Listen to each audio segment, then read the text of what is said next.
Live from New York, it's the D&D Daily tonight. Whoa! Thanks for tuning in. Was that lame? No, it wasn't lame. Of course not. But guess what, folks? We're live, and we appreciate you tuning in. So you can't edit that out, right? That's right. You can't tune it out. My name's Joe LaRocca, and I'm really excited to be here at the D&D Loss Prevention News Network event in New York City. I'll be one of your MCs tonight. I'm honored to be here with Amber Virgillo, the co-MC. I'm really excited about working with you tonight, Amber.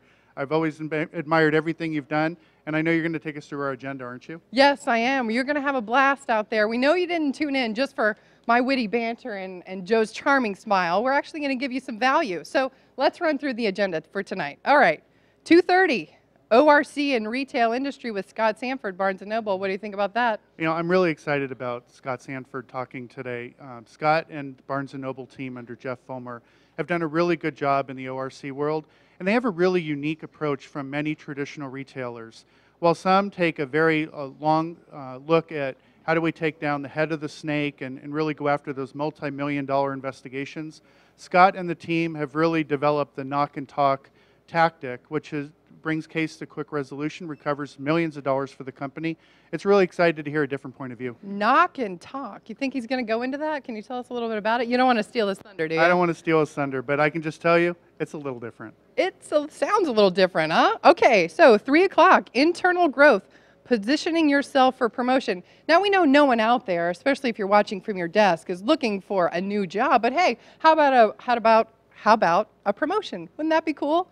So what do you expect from that? Well, I think that'd be really great. Jim D'Arcy from AMP Markets, I think will do a really nice job just talking about the industry as a whole, the grocery sector. I mean, there's certainly been a lot of movement over the years with mergers and acquisitions, the way the business has ultimately changed, the types of products that grocery stores are carrying today, and that requires a really unique individual to come in with a multifaceted approach to loss prevention, and Jim really knows what he's doing.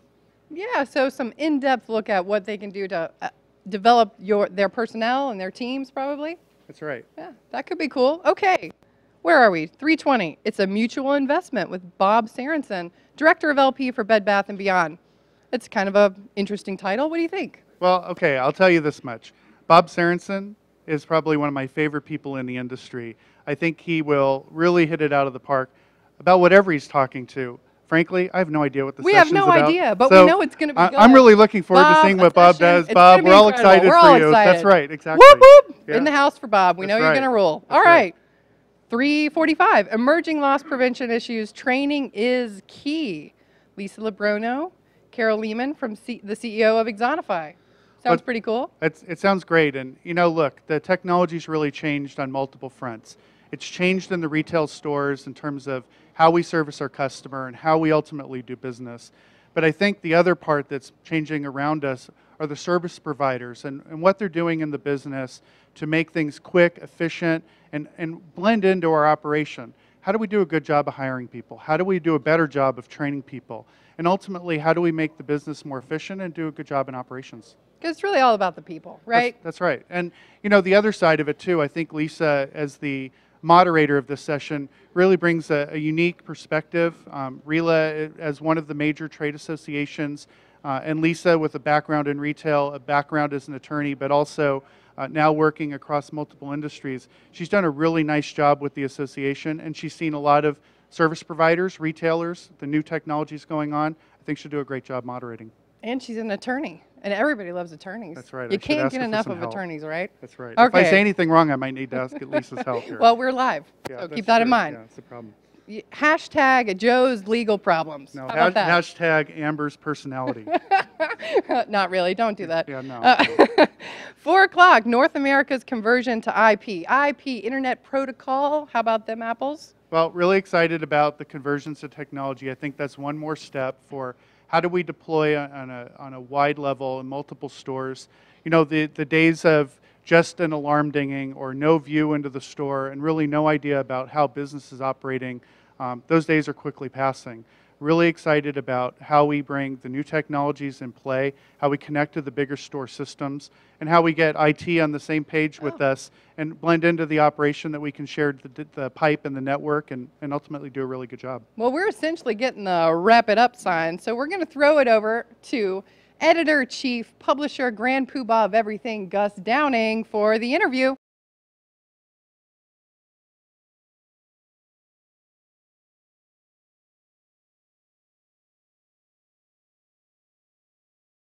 Hello, I'm Gus Downing, and this is the D&D Daily LP News Network. And today we have with us Ed Wolf, Vice President of Business Development for WG Security Products, and Tim Gates, Vice President of Sales for WG. WG is a worldwide designer, manufacturer, and distributor of EAS products, and truly prides itself on being an innovator in the field, with their most recent seal tag development and the rollout making a huge impact, being featured on the Today Show and in all of the major publications. This new tag has the potential to virtually stop wardrobing across North America. And with their new Ninja tag, that's specifically designed for two purposes: advanced security of box merchandise and complete ease of use for employees. WG Security Products over the last few years has been making a huge impact in the retail industry. Ed, Tim, thanks for being with us today. Thank you, Gus. Ed, first, can you talk to us about this new seal tag and how it's making an impact across the country? Certainly. Let me define the wardrobing as you pointed out. What wardrobing is when a customer comes into the store, into any retailer, in this case mostly dresses because of party dresses, they come into the store and they purchase a dress with the intent to wear it to their party and then return it. So it doesn't make any difference what the cost of the dress is, because they're not going to ultimately pay anything. It was featured on a program of Sex and the City a number of years ago, and a number of retailers, I mean, everyone who really sells dresses today has a problem with returns, or the rate of return on their sales. So in talking with Bloomingdale's about a year ago now, they expressed this difficulty to me. We didn't make a tag for that process at that time. So I worked with our design team in China and came up with a little plastic tag that self-destructs when the customer takes it off when they're about to go to their party. It breaks off. Right. It's for easy removal from the dress. Yeah, the customer can break it off without any kind of tools or anything necessary. And as a result, Bloomingdale's places in a conspicuous spot on the dress. Mm-hmm. And if you're going to wear it to the party, you got to take the tag off. Mm-hmm. And if you take the tag off, then you can't return the tag. Mm-hmm. That was for them it was a huge decision, because returns is a major policy within retailers. And it's sensitive to the buyer and the consumer. Obviously, with I want to return this dress, they're going to be a little more sensitive to that. Absolutely. Well, a lot of women will buy four dresses in a store, go home and try them on, and not intend to use them at a party, and then bring them back. So you have to be sensitive to that element of it. But in this case, they had a very high return rate based on the fact that people were renting, if not paying for their dresses. Well, similar to guys, going out and buying big TVs for the Super Bowl and returning them the next day.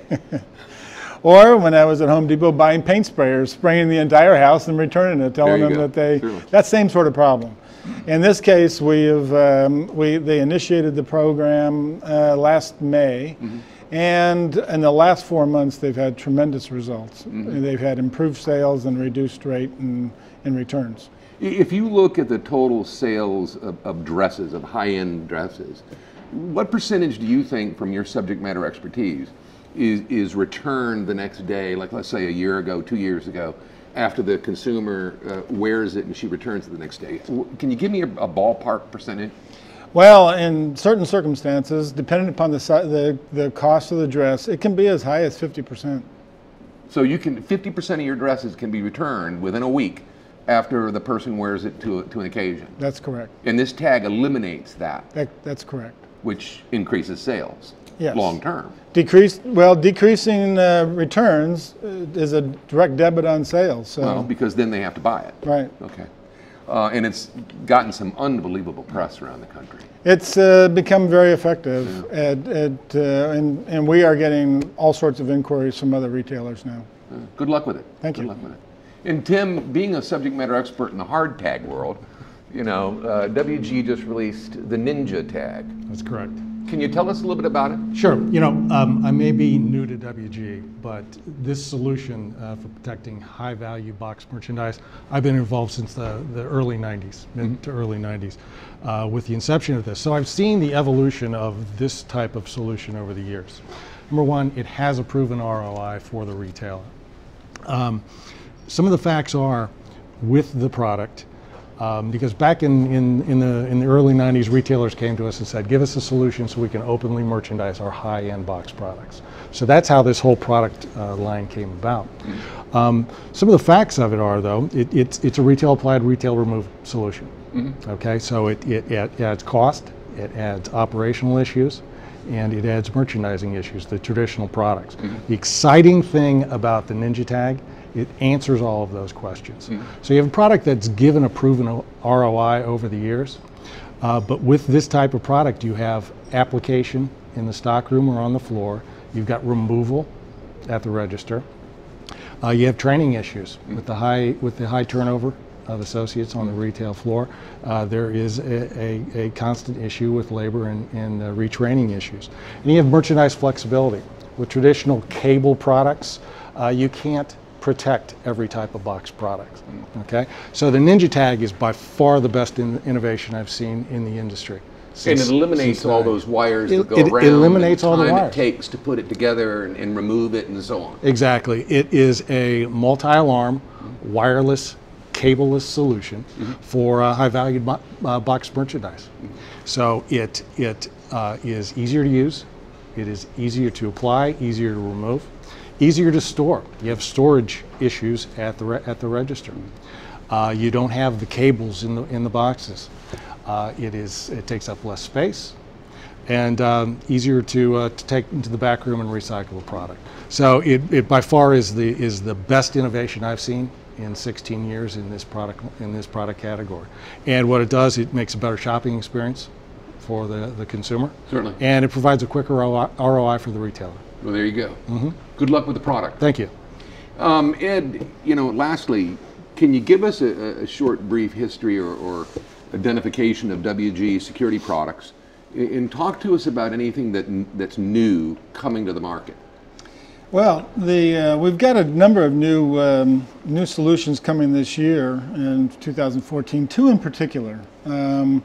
One is that as I talk to my contemporaries in the market, customers of ours, their big issue is service. Is how do we get the product serviced and serviced properly? And one of your former guests has said the exact same thing. And we'll be coming out with systems this year that are self-diagnostic and remote diagnostic. So we will be able to handle about 80% of the issues that we might normally have to send a tech out to the store to fix. We'll be able to fix them within 4 hours. And that should bring a huge relief to the issue of making sure that your systems work and you can protect your stores. The second item is a new floor system, and this new floor system can be applied within a 1/4 inch grout in the floor. So you no longer have to tear up or demolish the floor to put a floor system in. Even our competitors' floor max system, or even our old floor guard system, you can put it in the 1/4 inch grout, and it'll provide better protection, or has. So less expensive, less disruptive on the retailer, and quicker and less expensive. Less intrusive, and actually provides better performance than the two. So it's excellent for remodels of stores where you want to take the pedestals away, but you don't want to dig up the floor. And if you've just gotten tired or sick of the look of pedestals at your mall entrance, it's an ideal solution for that. Well, from what I understand, a lot of the malls are kind of leaning away from the pedestals, and they really don't like the look of them.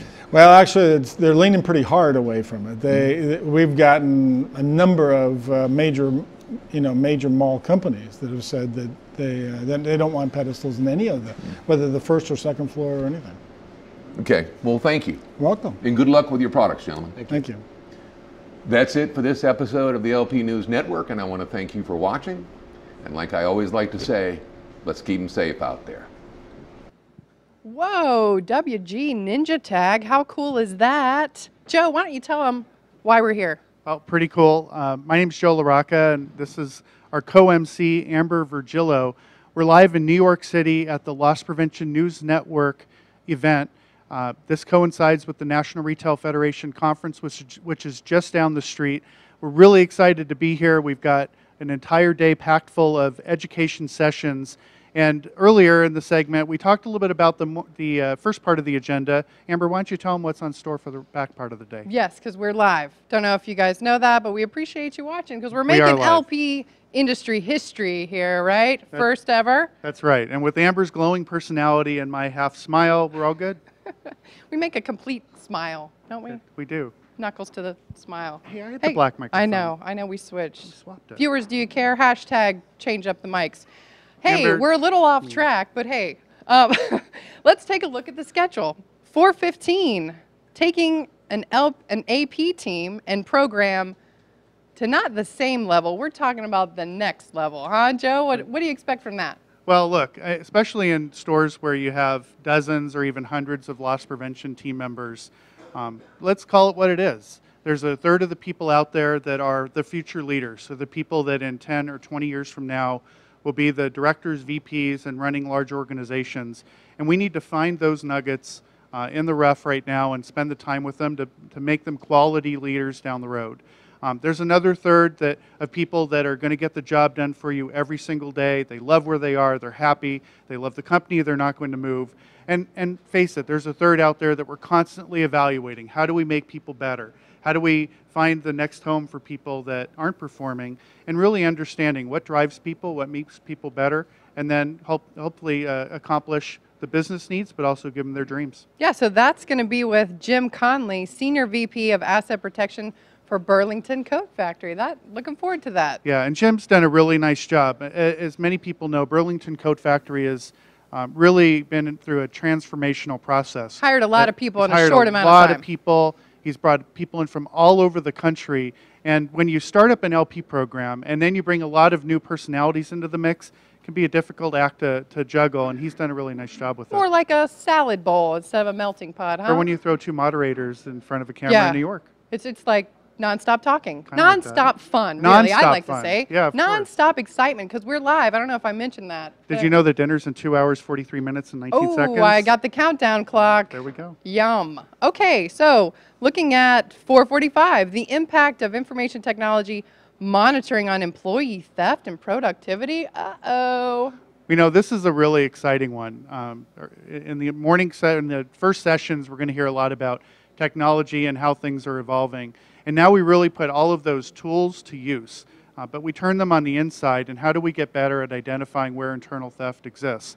If you really believe that we hire the right people and we do a great job training, when ultimately something goes wrong, we have to conduct those investigations. We want them to be quick. We want them to be efficient. We want to maximize the result. Ultimately, we want to move the problem right on out of the business. Well, plus, I bet you could use some of these technology tools not only to monitor employee activity, but increase productivity operationally, yeah? That's right. I'm really excited now by the camera technology, and when we lay out cameras in stores and then you're able to use them not just for internal and external theft monitoring, but you're able to look at traffic patterns, you're able to look at dwell time, conversion rates, where people are going, how to maximize efficiency in the business, even giving operations personnel the access to the information so they can run a better business. It's really exciting. And that's, I think, when you're talking ROI, right? That's ding, right. ding, ding. Inner sound effect here for the ROI conversation. Everybody needs to have that conversation with their executives, yeah? And who's doing that one? No, we're doing that one right now. We're doing that one right now? Okay. Right now, live. Look, ROI. we better turn on the spigot for ROI. You know, retail sales numbers have been coming out over the last week, and a lot of retailers have disappointed in the numbers. And some of the CEOs and CFOs have said it's definitely weather related. That back part of December with the cold weather, people weren't traveling, people weren't out shopping. I guess that makes for good comp numbers in 2014. But I think that the loss prevention business never ends. When there's low traffic, how do we maximize our efficiency in stores? How do we take that time to improve the technology, the training protocols, and identify how we get better in the new year? You're really good at this, I gotta say. I'm not really Yeah, good he's at good. She's He's really good, good right? at this. People hashtag Joe's awesome. No, yeah? no. Now, hopefully, Okay, I'm going You're- to save him you're with that. He killing doesn't me. take compliments well. I don't know what it is. So, do not take compliments well. 5:15, we'll move on, live viewers. 5:15, the new customer Bill of Rights featuring Ted, I'm going to butcher that, Patricus. With With the Retail Council of New York. Ted has done a nice job as the lead association, working after some issues arose here in New York City in November. What issues are they? Well, a number of, a few prominent African-American customers were stopped by the New York City Police Department and questioned for a variety of different reasons. And this led to some information coming out about retailers and their interworking with law enforcement. Ted is going to share and shed some light on a Bill of Rights that came out in December and how that impacts retailers and the way ahead. Wow, that's definitely, we're actually right on cue. I'm digging this. Okay, Mike's giving us the wrap-up sign, so we're going to throw it back to Editor-in-Chief and Publisher, Gus Downing. Over to you, Gus.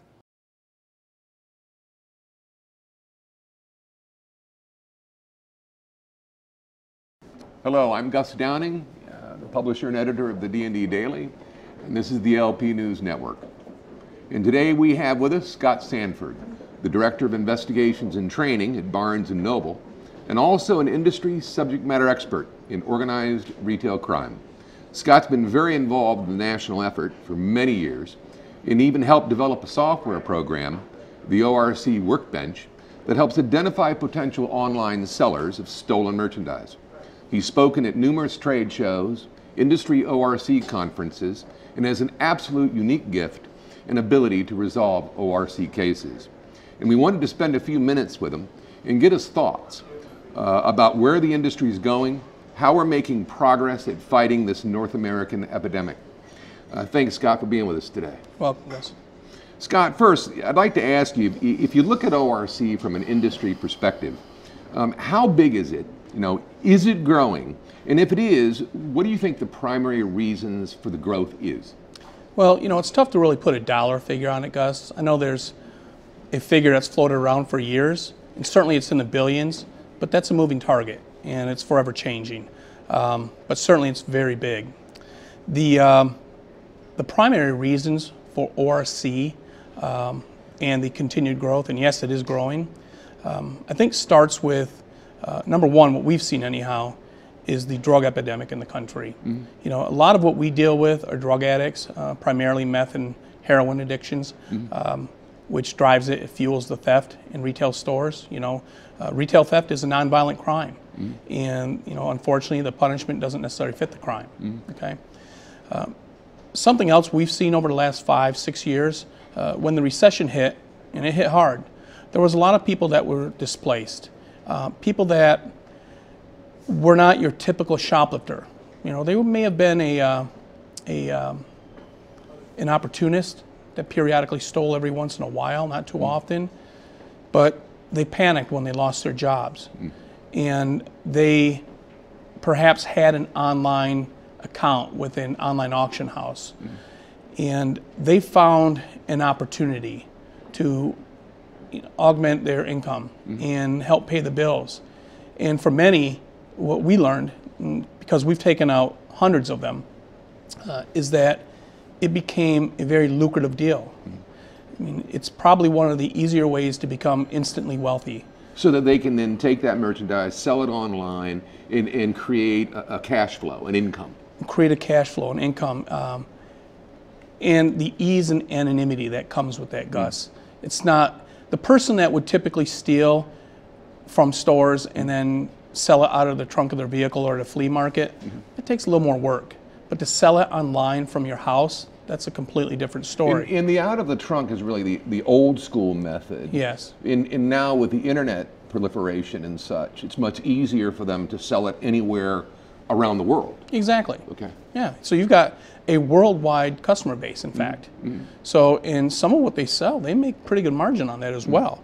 So we've seen that occur over the years, and they're not people you'd expect. We've interviewed attorneys, we've interviewed school teachers, a Baptist minister, some very educated people that, they breathe the same air we do, they bleed the same red blood. You'd never look at them twice in any given store.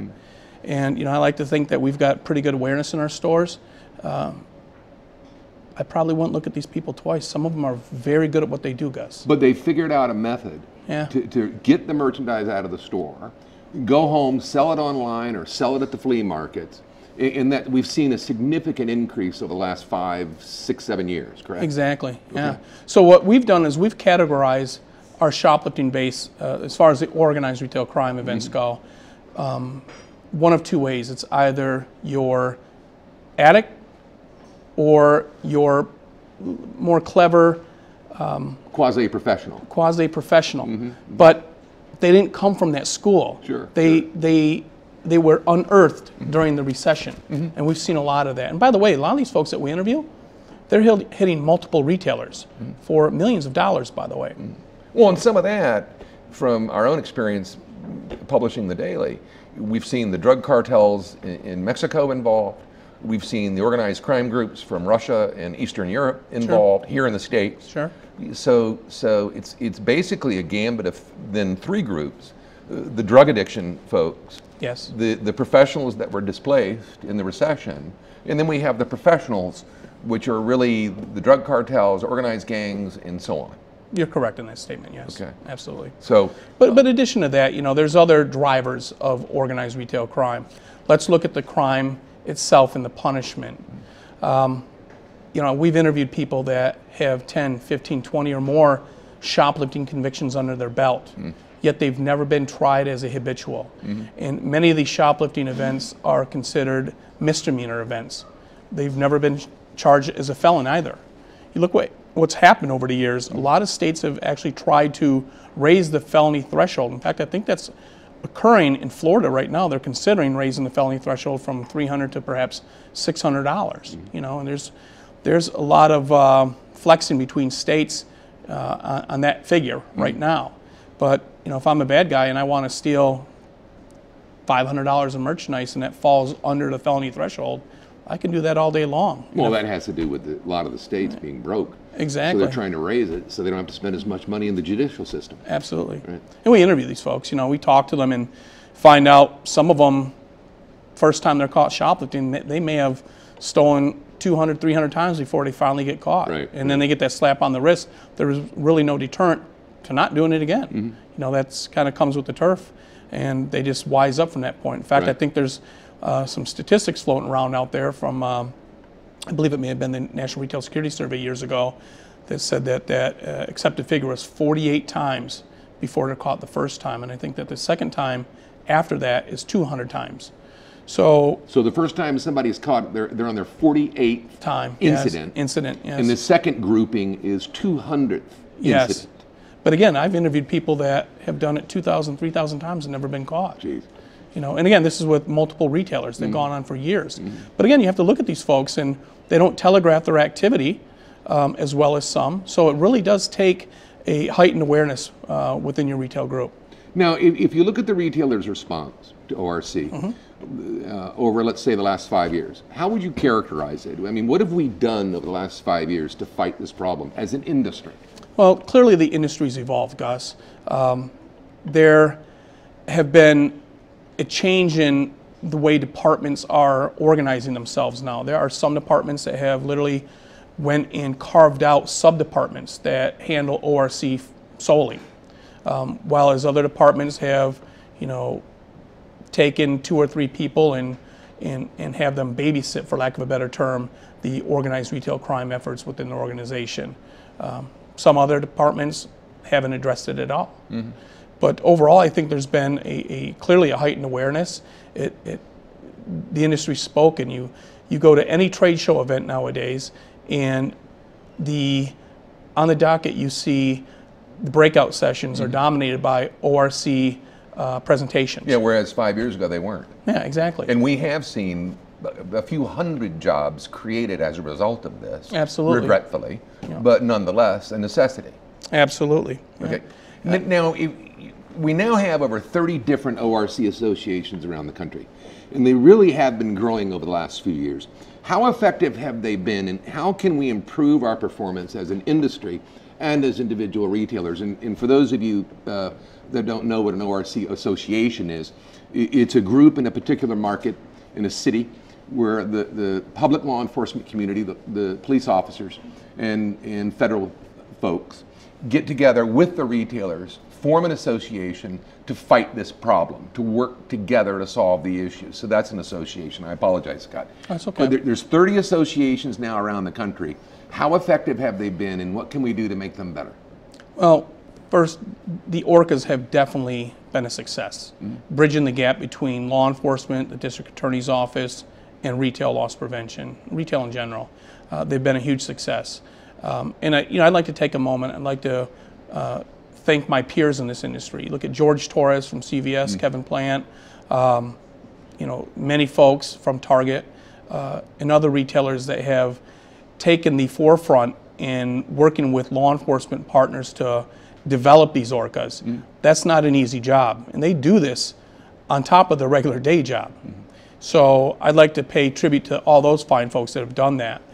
In regards to making them better, I think that they are evolving.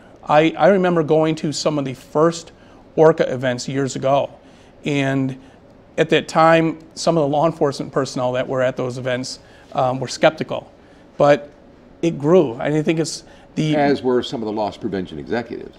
Yeah, I'll give you that. Absolutely. Yeah, some of them are still skeptics to this day, unfortunately. But the reality is, I think that the cohesion between those two groups, it was inevitable. Law enforcement realized that they're dealing with a much more professional class than they initially gave credit to, and they also realized that they could learn something from the retail sector, and the retail sector soon learned who they could count on to be there for them when they have a case that they're working. As far as making it better, just getting more involvement from the retailers. We're all busy. I make it a point to attend several every year myself. I will never miss La Orca out there in Southern California. That's been a fantastic event, and that's a classic example of... It's the largest in the nation. It is the largest, and it's been used as a model for many others to follow suit. So, I look forward to visiting others this year in 2014 that have not Chief used. Ray Schultz in Albuquerque, the man that, quite frankly, pioneered the model itself back in 2006, I believe. Sure, you're right. You're correct in saying that. Absolutely. So, I think that there's definitely a lot more that we can do through that by inviting perhaps members of the National District Attorneys Association. Although some of the events I went to, I've seen representation from the DA's office. I think that we've got a lot more room for improvement on that front as well. Good point. Yeah, absolutely. So over the last few years, we've seen dozens of states enact ORC laws, and certainly that's helped. But how long do you think it'll be before all the states have laws about ORC, and hopefully the federal government does as well? Well, you're correct. There's been a lot of states that have passed those bills over the years, Gus, and I've dealt with a few of them and had cases worked under those new bills. Your guess is as good as mine how long it's going to take for all 50 states. I think it kind of goes back to something I was saying earlier as far as the primary reasons. States are confined, budgetary confinements, and they're shrinking the DA's office at times, they're shrinking law enforcement. You look at AB 109 out in California, which called for the early release of inmates. How long before other jurisdictions do the same thing? Which, by the way, in California with that particular law that released, I think, 10,000 plus criminals early release from prison. Already, just a week and a half ago, California put in the papers that they have seen an increase in property crimes since that release dates. Exactly, yeah. So the thing with that is, and not to get off track here, but I think it's important to talk about this. I think a lot of people saw that coming. If they're going to release the prisoners, they have to have a plan in effect that's going to help reduce recidivism as well. Right. I believe Florida might be looking at something similar right now. And it's my understanding, some studying I've done, that upwards of 27% of all inmates who are released in the state of Florida right now find themselves back in prison within 24 months. So what can be done on the front end to help reduce that. I think that's very important. And because it's the nonviolent crimes that are being given the consideration and being released, well, it stands to reason that retailers are going to be a victim once again. So I can tell you from personal experience, we've seen it hit our stores as well. Going back to the ORC bills, it seems to me that because of that need to make budget, for lack of a better term, I do believe that the ORC bill is a great opportunity for states. And hopefully, if we continue this path where they're going to conduct early release of inmates, that they put a little more thought into it and what they're going to do on the front end to ensure that these prisoners are given every opportunity not to turn back and commit crimes and back in the same place. So that's beyond me, though. So, what would your advice be for the industry? How do we get better at this? Well, you know, I think that we've come a long way, as I said, in the last 5 years, Gus. But you look at where you're currently at within your career. If you're a regional LP manager, director, you can be a director, even a VP. And what do you really know about organized retail crime? You know, I consider myself to be very well versed. 8 years ago, I was not very well versed. It was learning as I went along. And I think that as an industry, there's a need to create some type of certification training where people can learn how to properly investigate. Good point. And by the way, there's more than one business model for investigating organized retail crime. You know, we have a unique approach at Barnes & Noble. The knock and talk approach that is common in law enforcement, well, that's just part of it, by the way. Knock and talk? Yeah, I like that. Where, you know, we'll develop cases very quickly. I don't see a need investigating someone for a year and closing the case that way. You know, we're a specialty retailer, so we have to cover a lot of ground quickly. And I think a lot of specialty retailers are in the same boat. You know, you cannot afford to take a body and put them on a case for 6 months or a year, because too much is happening elsewhere while you're devoted to that one group. I understand. So we have learned over the years that you can very quickly assemble a case. And through what you learn in Wickler and Zalowski, or John Reed and Associates on how to conduct an interview, that can transcend into an external theft interview. And these people, if it's a drug addict, they very easily give up their co-conspirators. They very easily give up their offense. They will very easily put it in writing and give you a videotape confession. You can take that information and you can reverse engineer that case, Gus.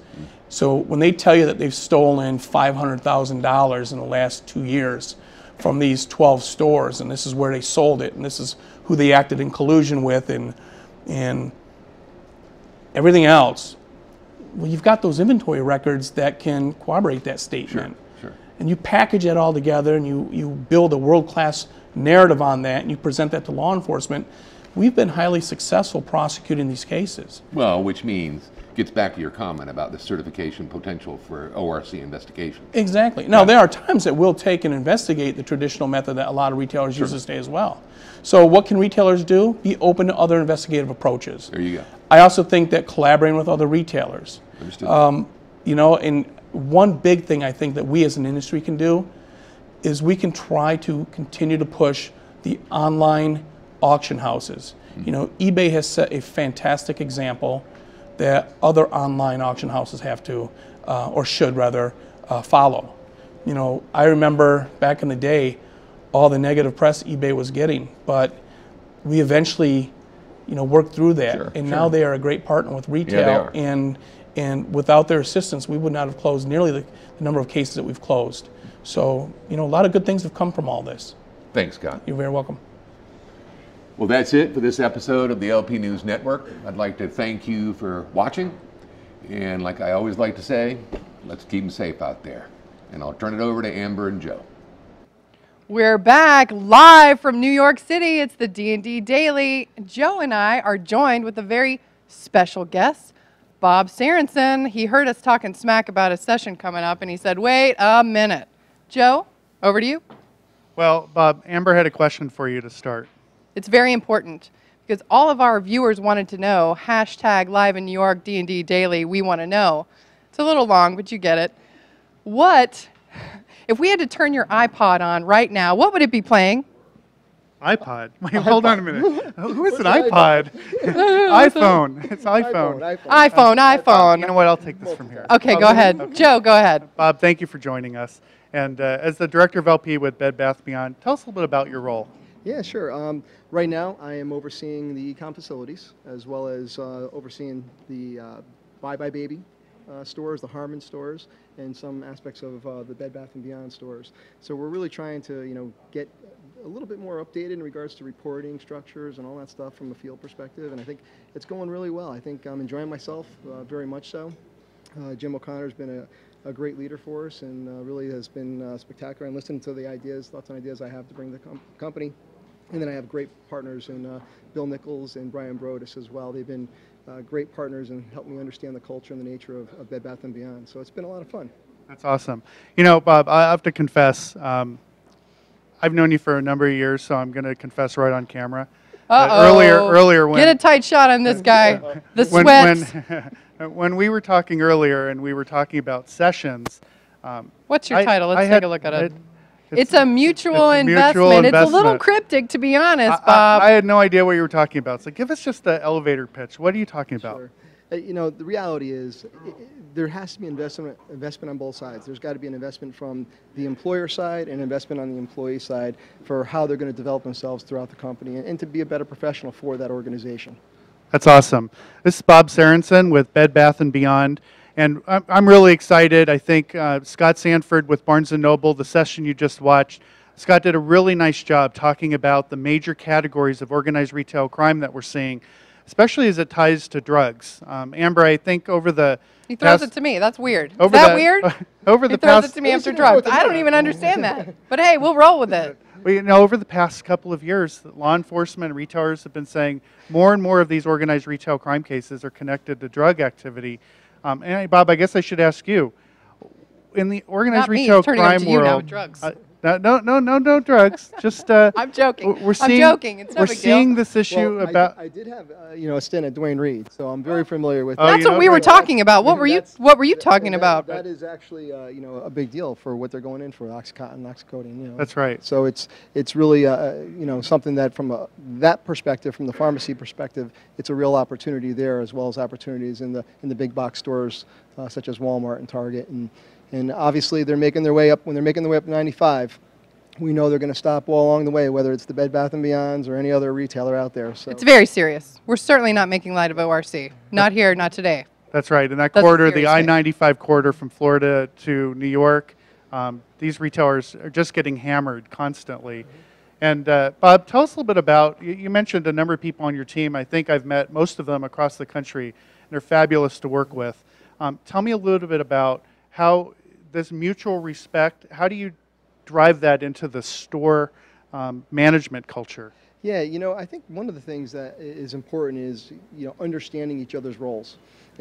Once you understand everybody's role, the role of the LP person, the role of the operator, the role of the human resource partner, the role of the warehouse people, I think you gain that respect, you gain that mutual admiration, a better understanding of what roles and responsibilities are.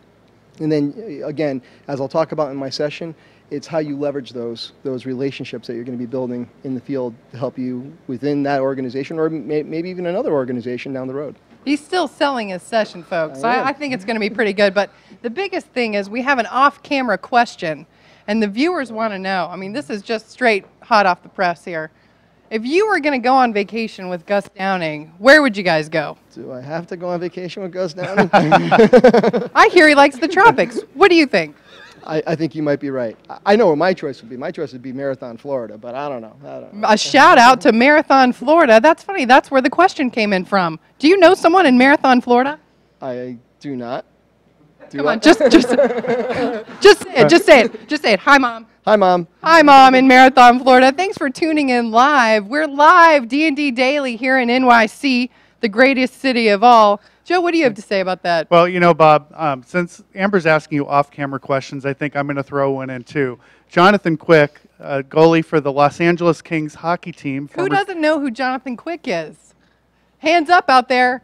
I don't see any. Go ahead. Sorry. Who's Jonathan Quick, she asks. Oh, he's only the starting goalie for the Olympic team. Ooh. Bob, you know Jonathan Quick. You were actually working with him many years ago. Tell me a little bit about what's Jonathan like in real life? Well, I can't tell you what he's like today because I haven't seen him in many years, but as a kid, he was a freckled kid who was just like any other kid. And long story short, he wanted to give up hockey at the time when he was at my goalie camp, and we got him to get back on the ice and continue to play. So I feel I'm totally responsible for his success in life. And you know what? And that's, Bob, that's why you are so successful, is because you're able to and he's humble. Drive that motivation into other people. That's the biggest thing. It's humility. I think you heard it here first with Mr. Bob Sarenson. You got to be humble, really. And if you can fake that, you're golden, right? That's right. I think we should take a look at what's coming up. Don't you think? I think so. Okay. Let's see. It's not you. It is internal growth, positioning yourself for a promotion. Yes? I think, are we ready? Are we ready? Or we're still talking? No. Okay. I think we're ready. going to throw it over to Gus. I mean, you guys are... You're ready, right? You're ready. Here's to you, Gus.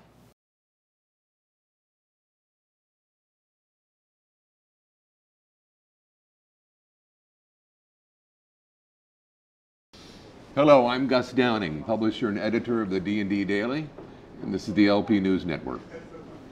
Today we have with us Jim D'Arcy, Vice President, Loss Prevention and Food Safety at A&P Grocery Stores, a retailer with over 250 stores, doing over $6 billion in volume. Jim joined A&P in 2009 after spending 6 years at Home Depot. Over the last 5 years, Jim's been promoted 4 times.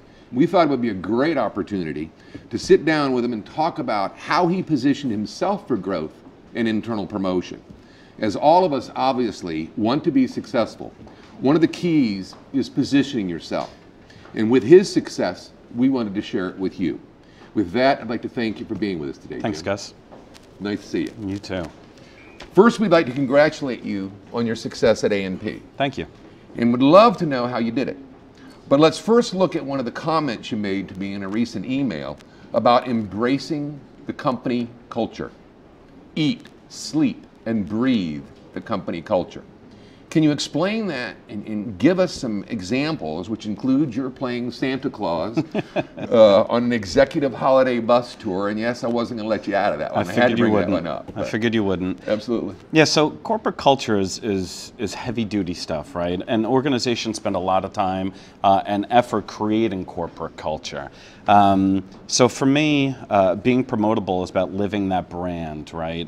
It's about taking that corporate culture to the stores and to the corporate office every time you come in, bringing in your game face. I remember my first day in loss prevention. We had a 2-day orientation, and coming from law enforcement, I don't think I was as prepared for retail as I thought I was. So on my first day, I walk into a break room of a major retailer, and I had gotten there probably about 5 minutes before the time had started, but as I walked in the room, there was a young lady standing on top of the break room table, screaming the company chant. So after that day, and I joined in, and after that day I walked out to the car and I got a phone call from my significant other, and she said, "How was it?" And I said, "I think I've joined a cult." A year later, after breathing in that culture, wouldn't you know that I'm the person standing on top of the table and cheering, right? Good for you. So with respect to Santa Claus, as a director of loss prevention, I was asked... Something I've always wanted to do, by the way. Absolutely hysterical, and there are plenty of pictures and documentation of the event from my team. So I was a director of loss prevention at the time, and the executive management team was looking for a candidate to play Santa Claus on the holiday bus tour they do. They go around to all the stores and spread some cheer. And it took a lot, but I swallowed my ego. I swallowed my pride. I put on the Santa suit, and I did the absolute best Santa impression I could get. And I'd like to think that although a very small part in what I did to get promoted, I think it played some type of role in that promotion, because not only did the executive management team appreciate the hard work I had been doing, but I think in the back of their heads they remembered that, hey, Jim is that kind of guy who's going to step up and swallow his pride and play Santa Claus on Christmas, right? So I think that has a little part in where I am today. Sure. That's a great story. Thank you. Yeah. One of the other points you made to me recently talked about work ethic, rolling up your sleeves and demonstrating a strong work ethic. Can you talk to that for us? Yeah, I'll tell you a story. So in a past life, I was working for a retailer as a single store LP manager, which, by the way, was the best job I ever had. So I was a single store LP manager, and we had a terrible storm that came through New Jersey, and it overflowed a river, and that river flowed through my store. And what I mean by that is 12 to 18 inches of water throughout the entire store. So the recovery effort was massive. We had hundreds of thousands of dollars in product damage, and as the LP manager, I kind of took on the leadership role in that recovery effort. My district loss prevention manager at the time had gotten some resources from throughout the region, and there were about 100 or so LP folks working in the building to help. So 2 or 3 days into the recovery effort, the regional loss prevention manager was visiting the store to see how the effort was going, and I was absolutely terrified, thinking, you know, you get such little time with someone of that stature. I really wanted to impress. Well, she got there early, and I should have expected that, and I was riding an electric pallet jack down one of the aisles, and I was covered in the most unbelievable slime you could believe from river water, and I stopped, I wiped my hand off, I introduced myself. I answered 1 or 2 quick questions, and then I quickly got the nod from my DLPM to go clean up. I went and did that, and by the time I had gotten back and finished up what I was doing, she was already gone. So I asked my DLPM how I did, and he said that her comment was, "We need to promote more people like that." There you go. So for me, demonstrating a great work ethic is just working your butt off, right? I remember some of the most promotable people I have on my team, or most successful people, is the guy that was packing down in aisle 6, sweating his butt off, right? The kid who ran to the back room to pick an order. Those are the guys that I want on my team. So for me, loss prevention can be taught, work ethic cannot. So if you're going to get in the game and you're looking to get ahead, have a strong work ethic. Well put. Thank you. You know, another point you made to me, Jim, was about being accurate, knowing the data, be able to back it up, all your claims and what you're putting forward, you know, in what you say, and not being afraid. And here's a key comment I've always found in my career, is not being afraid of saying, I don't know. Yeah, it's absolutely true. As I moved up the ladder, I quickly found that my opinion held less water than I thought it would, and that successful organizations rely on pure facts and vetted data. So I would tell you that as you move up the ladder, it's more and more important to make sure that you're giving recommendations based on accurate data as opposed to assumptions or opinions. I've been in positions in boardrooms with CEOs and my peers, other vice presidents, and been asked questions that, without having hard, concrete, cold data, I've reverted back to, you know, I just don't know. Right, which takes guts to do in such a meeting. Sure, but without that, you make an assumption, you give an opinion. It's not factually based, and it will come back to bite you. I'll give you an example. As an executive, you spend a lot of time kind of doing, kind of like a trauma nurse, right? As an executive, you really need to understand what the fires are. So when one of my direct reports tells me we have a major problem, stores are failing something on an audit, it's a major problem? Yeah, it's a major problem. Which question is it? It's this question. Well, it looks like about 85% of the stores are passing it, right? So the difference between a major problem and 85% is staggering. And having that data right there during the meeting. Absolutely. Being prepared and having your data accurate is absolutely critical to making yourself promotable. You know, you made another comment to me about a lateral move isn't always a move backwards. In how when your boss asks you to do something, you get it done with passion, and how important it is to love what you do. When I was promoted to a regional loss prevention manager, I was on top of the world. I remember being giddy, driving home and calling everyone I knew, and I felt like it was the pinnacle of my career. So I had, I don't know, 7 or 8 district loss prevention managers that were reporting to me. I spent 6 months building a new culture of change, which isn't very easy to do. After 6 months, I was reaping the benefits of all that hard work, and my boss called me, who was new to loss prevention. We were reporting to the VP of Ops, and he said, Jim, I need you to come up to the corporate office temporarily and work here. Now, at the time, I thought, why would I give up all this responsibility and all this power to go and work in the corporate office with a small team? So I did what, in my heart, I knew was the right thing to do. I said yes, because he told me to, right? But it was the best move I made in my career. It gave me that corporate exposure. It put me in a position to rub elbows with a lot of the decision makers. So although at the time I thought it was lateral, maybe a step back, it was the best decision I made in my career. Great move. You know, and now here's a quote from that conversation we had, and I absolutely love it. Being promotable is about supporting the overall business objectives before your own. Execute at a high level. Know your business, work hard, and treat every person like a customer, and I promise you'll get that promotion. Now, that's your comment. Now, can you talk to the one point which I feel is critical, and how to treat every person like a customer? Can you speak to that? I can.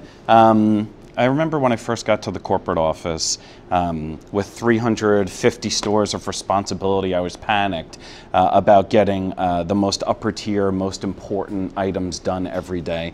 And then I'd have, let's see, an admin for an executive come and tell me, Jim, we have a major problem. Great, what can I help you with? Well, you see, every day someone's parking in the Associate of the Month spot that doesn't deserve it, and we need to get to the bottom of it. Now, in the scope of all the things that we had to deal with that day, probably way far on the bottom, right? But treating everyone like a customer and getting those things done is memorable. That person is forever going to remember that you made them the most important person in your career that day, and forever will speak good things about you. It's going to create a buzz about the level of service that you're willing to give to your peers, and it's all about internal networking. Very, very important. And lastly, you talked about how your family influenced you. You're in your work ethic and all of these components together in the beginning of our conversation. Sure. You know, how your family influenced your whole career. Can you share that? Yeah, I think my family influenced my career twofold. Number one, I have a brother who's just a little older than me, who by nature of being boys and growing up, we were very competitive. I got into law enforcement, he got into law enforcement. I joined the fire department, he joined the fire department. We were captains at the same time in 2 firehouses. So I think having that competitive nature with a brother, although it was certainly loving, we're best friends, having that competitive attitude with my brother certainly helped my career. On the other side of that, to the extent you don't have a sibling you can compete with, my family was instrumental in being a mentor to me. My father had a long, excellent career in law enforcement. My brother, the same. We're all overachievers. So having a mentor to kind of bounce major decisions off of was absolutely critical, and I'll tell you that if you don't already have a mentor, you better find one. There you go. Well, I'd like to get a picture of you in the Santa suit for the Daily. I'll send it over to you. Absolutely. I think everybody would like to see it. Jim, I want to thank you for sharing your story with us. We appreciate you taking the time. And on behalf of the viewers, I can say it's obvious how you got promoted 4 times in the last 5 years. Thank you, Gus. Well, that's it for this session of the LP News Network, and I'd like to pass it back over to Joe and Amber. Good afternoon. My name is Joe LaRocca, and I'm joined here by co-MC Amber Virgillo. We're live in New York City at the Loss Prevention News Network D&D event, which coincides with the National Retail Federation annual Big Show right down the street. We're really excited to be here this afternoon. As you know, we're broadcasting live. We have some great sessions in store for the balance of the day, and we've already heard from a few really talented speakers about what's going on in the industry. And right now, we have a special guest. Amber, why don't you introduce Ryan? All right, Ryan, this is live. Don't know if you picked that up when Joe was talking about it. So it's really no pressure at all. Just None. look right into the black box.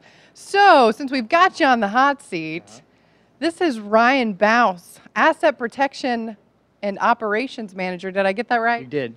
With Right on. Harris Teeter Supermarkets. So Ryan, tell us, why the D&D Daily event? Why NYC? Why today? Other than, you know, Joe and I's lovely personalities. Look, the D&D has been my hot spot, my go-to spot for industry news. So when I had the opportunity to come here tonight, I jumped right on it. So would you say you open every D&D that comes in that inbox? 5 minutes, 10 minutes? How long does it take you? It takes me about 5 seconds 5 seconds. every time. How about that? I've got one coming in right now. Oh, Oh, breaking news on the D&D. But keep watching because we're live. As We they are the said. breaking We news. are the breaking news right here. So Joe, you had a couple questions for Ryan. yeah, Ryan, tell us a little bit about what your role is at Harris Teeter. Well, as the operations manager, I oversee a lot of the corporate function and field functions, investigations, and things like that. Great. You know, Ryan, a number of different grocery partners work together. Tell me about your relationship with other retailers, law enforcement. What are some of the biggest challenges you think you're facing now that, as an industry, we tackle together? Yeah, I think some of the biggest challenges is some retailers aren't communicating with law enforcement. Sorry, you're on the hot seat. I got to make it a little warmer in here, right? Yeah, so we definitely make it a point to make sure that we're reaching out to our law enforcement partners and making sure we close cases quickly and sharing information. So Harris Teeter, a friend to all. We That's love pretty we cool. love Harris Teeter. Actually, in Washington D.C., you were my hometown grocery store, That's right. right down the street. Went I'm there pretty all the sure he's time. asking for a discount. Are you asking for a discount? Our best customer. I must have been one of the best customers. I don't know. So Ryan, tell us a little bit about you're here in New York, and on a weekly basis, what do you do as the operations manager? Really, it's about finding ways to protect the company's assets any way we can. You know, our philosophy has really been what loss prevention or asset protection means to Harris Teeter, and that means really getting our hands into everything and affecting profitability the best way we can. So I've got a breaking news question again. It was hashtag we want to know from Ryan. Is that joke getting old? Because it doesn't feel old. I don't know. We're gonna have to check these on Twitter when we're all done. Twitter's blowing up right now. Oh no. Blowing up. We're trending. I think Trending. that's easy to say. We're trending. We're trending. But the question is, if you had a superpower, that's right, what would it be? Invisibility, How does that help you? like right now. Oh, you're killing us. Bump. Amber, why don't you tell us a little bit about the sessions for the balance of the day? Yes, for those that just tuned in, it's live from New York, the D&D Daily. Did we cover that? We did. I think so. Okay, so up next, emerging loss prevention issues, training is key. That's right. No, it's Bob Sarenson. How did we forget Bob that? Sarenson. Bob We love Bobby. Sarenson. We love Bobby. We're even going with the nickname. So, but after Bobby, we've got emerging loss prevention issues, training is key with Exonify and Lisa LeBruno. Then at 4 o'clock, can you read that right there? North America's conversion to IP, IP meaning? Internet Protocol. I had to feed you that answer. What is that?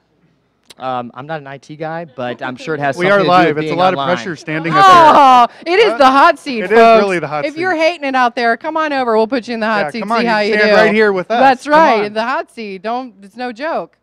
So then 4:15, taking an AP team and program, not just the same level. We're talking about the next level. That's got to be pretty interesting.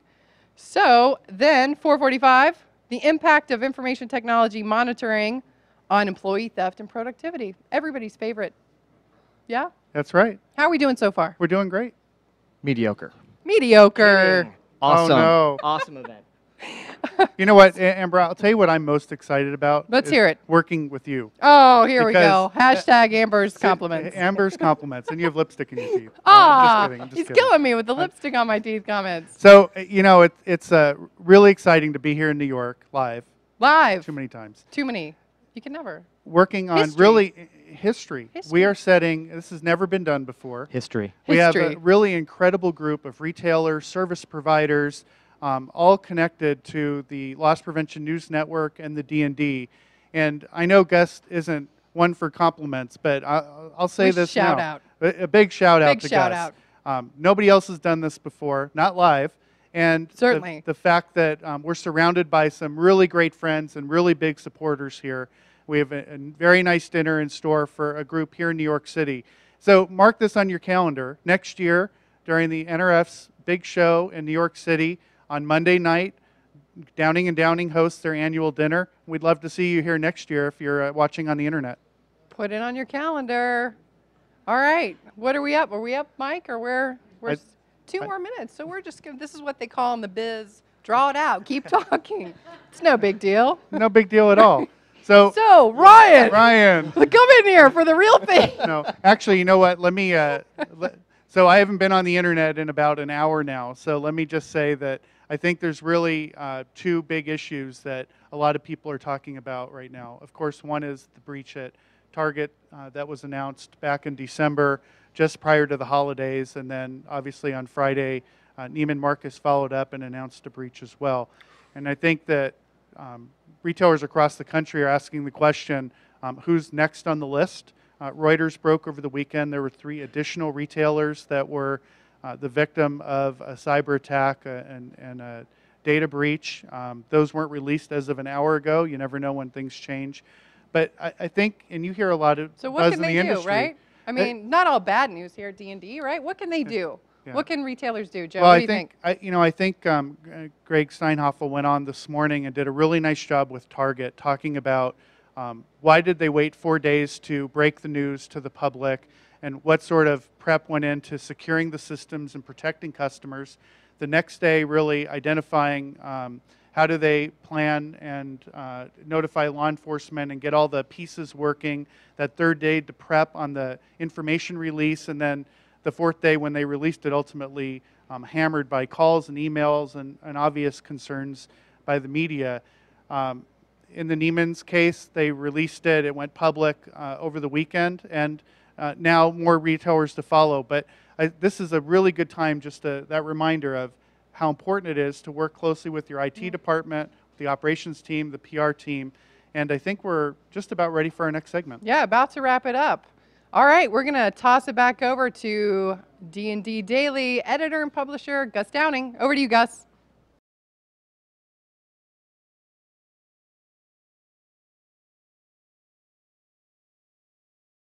I'm Gus Downing, publisher and editor of the D&D Daily, and this is the LP News Network. And today we have with us Bob Sarensen, the Director of Loss Prevention for Bed Bath & Beyond, a retailer with over 1,400 stores in North America, with 4 different brands, doing well over $11 billion in sales annually. Bob is a 20-plus year LP industry veteran who successfully led loss prevention teams and programs at a number of retailers. His approach and philosophy has always been based on basic core beliefs that have been very successful. And we wanted to share one with you today that he brought up recently in a conversation with me, and it's about the relationship between your career, your progress, and your employer, the retailer. And the fact that the relationship between the two is a mutual investment on both of your parts. With that, Bob, I'd like to thank you for being here. Thanks for having me, Gus. I really appreciate the time. Can you talk to us about that mutual investment theory? Yeah, absolutely. You know, this all started many years ago when, you know, you're interviewing people for positions, and you go through that interview process and you ask that proverbial question, you know, where do you see yourself 5 years from now, 7 years from now? And, you know, the person's pretty quick to come back with an answer saying, well, I'm going to be in your role. I'd like to see myself further in the organization, doing something, you know, at a higher level. And then the next question is, well, how are you going to do that? How are you going to get there? And then you find this glazed look over their face, and they're kind of looking around the room, and you know, there's not really a plan of action there, and you know that. Yeah. So, you know, that really started the impetus of what we wanted to do back in my days at RUS, of, you know, how do we make an investment in people? And then the second part of that is, how do people make an investment in themselves? So, you know, from my perspective, I think, you know, both parties have that obligation. And it really comes down to the companies having a clear, defined path of where you can go within the organization. Once you come in, you might come in as a loss prevention person, but maybe something else intrigues you, such as human resources, maybe it's operations, maybe it's warehousing. So as I get into my role, how do I get into these other aspects of the job or of the company? And then I think it goes the other way too. There's some great people in other parts of the company that might want to come over into the loss prevention side of the business. And we don't ever leverage that enough back then. And those were some of the learnings I had from a company perspective. The other side of that is, the people, the employee, and how that employee takes ownership of what they need to do. And that might be, asking the right questions. Like, what is it that I need to do to get ahead? What is it that I need to do to get into that next level? What is it that, who can help me get there? It might not be the person you're working for. It might be someone else in another part of the company that could help you move forward within an organization. So how do you build that relationship, that trust, to be able to move forward in an organization? So it's about the person asking the right questions, putting a program together, and the organization being open to it and communicating back to the executives. Absolutely. I think from any executive level wants the best of the best, right? And to get the best, you might have a lot of crown jewels and you just don't know it, because they might be very good at other aspects of the business that they just haven't had a chance to do it. And I think that's one of the things that I really enjoyed in some of my other retailers, is that we moved people around. I took operators and put them in LP into operations, LP into human resources, and I think that really made, as a company, everybody was more aware of everybody's roles and responsibilities. And we asked better questions, and we had a better understanding of how to move the business collectively. But again, people who don't drive that, the people who don't understand, hey, listen, this is the skill sets I need to work on. This is what I'm lacking. I might be lacking some skills. How can I get better at it? Does the company offer LMS sessions, learning management systems that you can go in and truly try to learn some basic aspects of what you would need to learn? It might be report writing. It might be how to write a review for somebody. It might be your communication skills. It might be presentation skill sets. So all of that stuff should be available. We should make that available to people. It's funny. I'll go back to a story of one time when one of my associates said to me, Bob, I really want to work on my presentation skills. What can you do for me? And I said, well, the question is, what can you do for yourself? And he looked at me and he said, well, aren't you supposed to be here to help me? I said, that's what I'm doing right now. I am helping you. I said, what kind of research have you done on your own to figure out what you could do to help your presentation skills? Getting them to take responsibility for it. Getting them to take responsibility. And you know what? That person ended up joining Toastmasters International. And they ended up becoming a certified Toastmaster. And it took them some time to do that, over months and over a year time frame.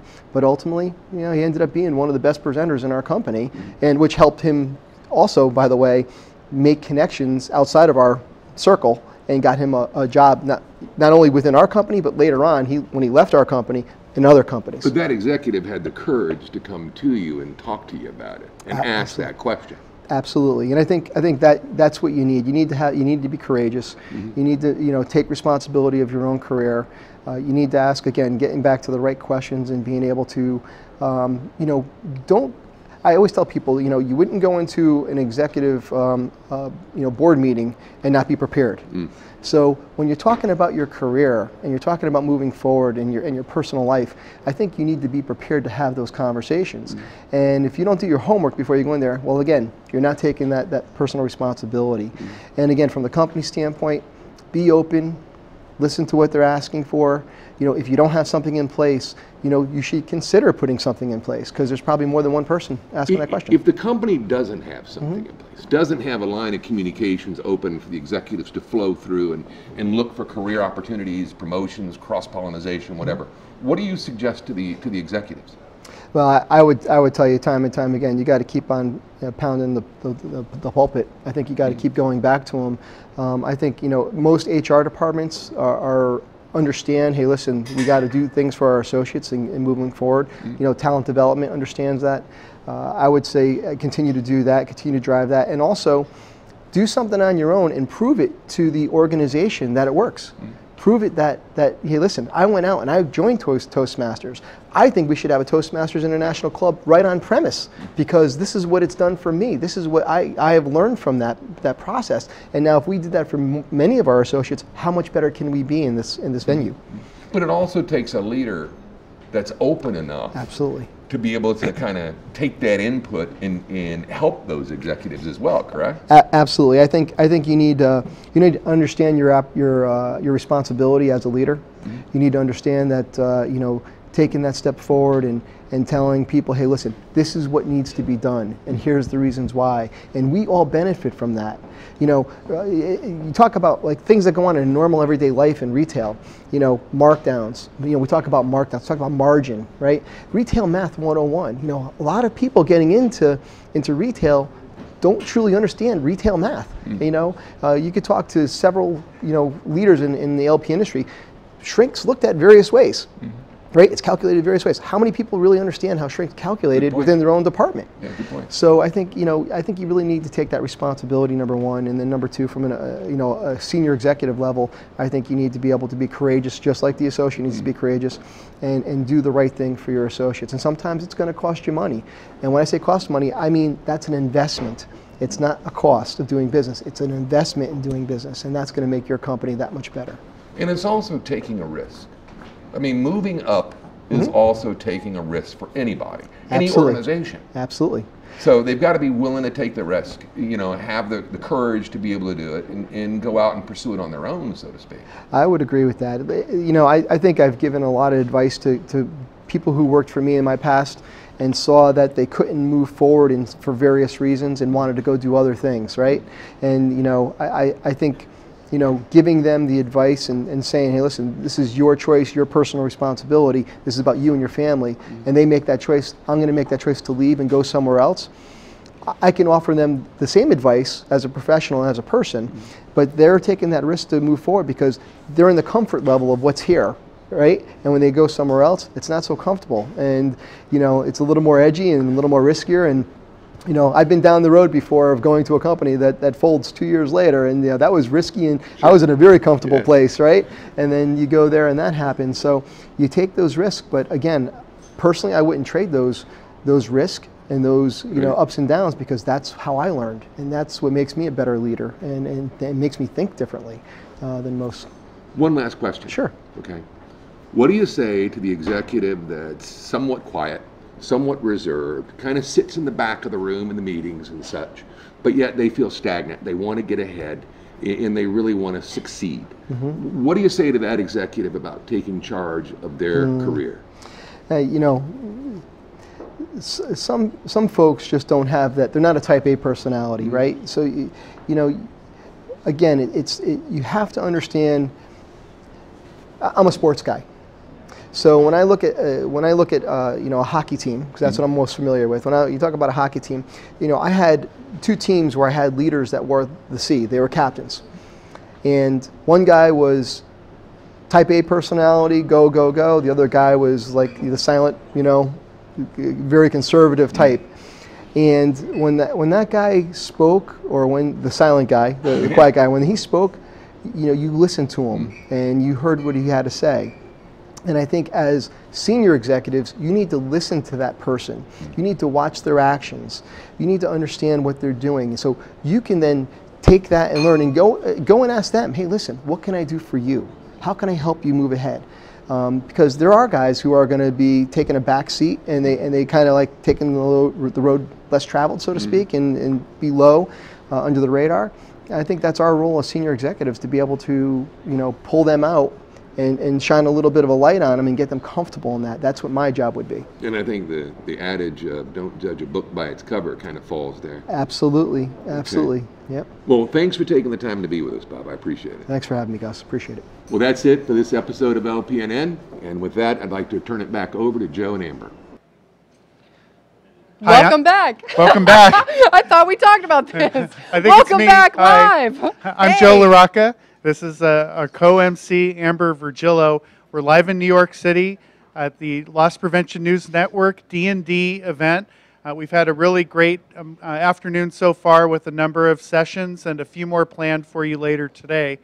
This event is timed with the National Retail Federation's annual big show, which is right down the street. Some fabulous service providers looking at the greatest technologies, things that will be out in 2 or 3 years from now, ideas that your CIO and your operations team have. They'll be looking at the equipment right down the street. Today we're joined by a special guest, which I'm going to let Amber introduce. Yeah, I can't. We're trying to get a word in edgewise, aren't we, Jackie? So we were visiting your booth today and had a fantastic time. Now, Jackie's got a session coming up here, what to expect from transforming to IP video. Yeah, give us a little preview, because I totally botched that. Yeah, that's okay. It's all about making migration to IP accessible to all of retail, not just to global retail, but to small retail. And so we're able to give that to them now in small baby steps that's very manageable and palatable. But what's more important is that it's making cross-functionality of video and all the horsepower you can garner from that video data information accessible to all of retail. So all of retail, even those that don't have some massive infrastructure that can handle streaming video? Well, we've made it so simple now that you can do a decentralized where really all of the intelligence is running at the edge of the camera. So you don't need to have an IT infrastructure to support it. You don't need to have a degree in computer electronics or anything to do this. It's all very simple, because what we want to do is make it easy to use so that you will use it. And Joe, you have a degree in computer electronics, no? No, sir, no degree here. So I have a question for you, and this is, I don't mean to catch you by surprise, but it's one of those. But we're live. So, you know, anything could happen. You know, during the recession, a number of retailers were looking for ways of cost savings, and some looked at that shipment process, and rather than taking product during the day when it's busy and pulling staff and management off the sales floor to receive items, they're starting to deliver late night, overnight. The alarm system by itself doesn't always cut it, so retailers want to look into the store. Can you talk a little bit about the unattended delivery process? Well, yes, we can talk about that. We have now branched out of pure video into actually delivering access control, but in such an easy way where you can just download your software and implement on small door environments of less than 10, very simply. But for retailers, that is your environment. If you can credential the people that are touching your stores and are accountable for your inventory overnight, you can then tie that into video and track the comings of going and what can happen. Because if you can't see what's happening, how do you know what's happening? And you know, loss prevention folks, they love that visibility, right, Joe? That's right. We love visibility. We also love to know what's coming next. So I want you to look deep in that crystal ball. And if you could have a prediction about what technology is coming 2 or 3 years out, and then your long-term prediction, your wish list, if I could grant you a wish. We should give you some Twilight Zone effects, just to give you some time to think. Right? I mean, the little Twilight Zone. It's future thinking here. So what's coming in 2 or 3 years? Well, I think that at this point, the notion of any kind of an appliance-based system is going to go out the door. We are going to be pushing everything out to the edge.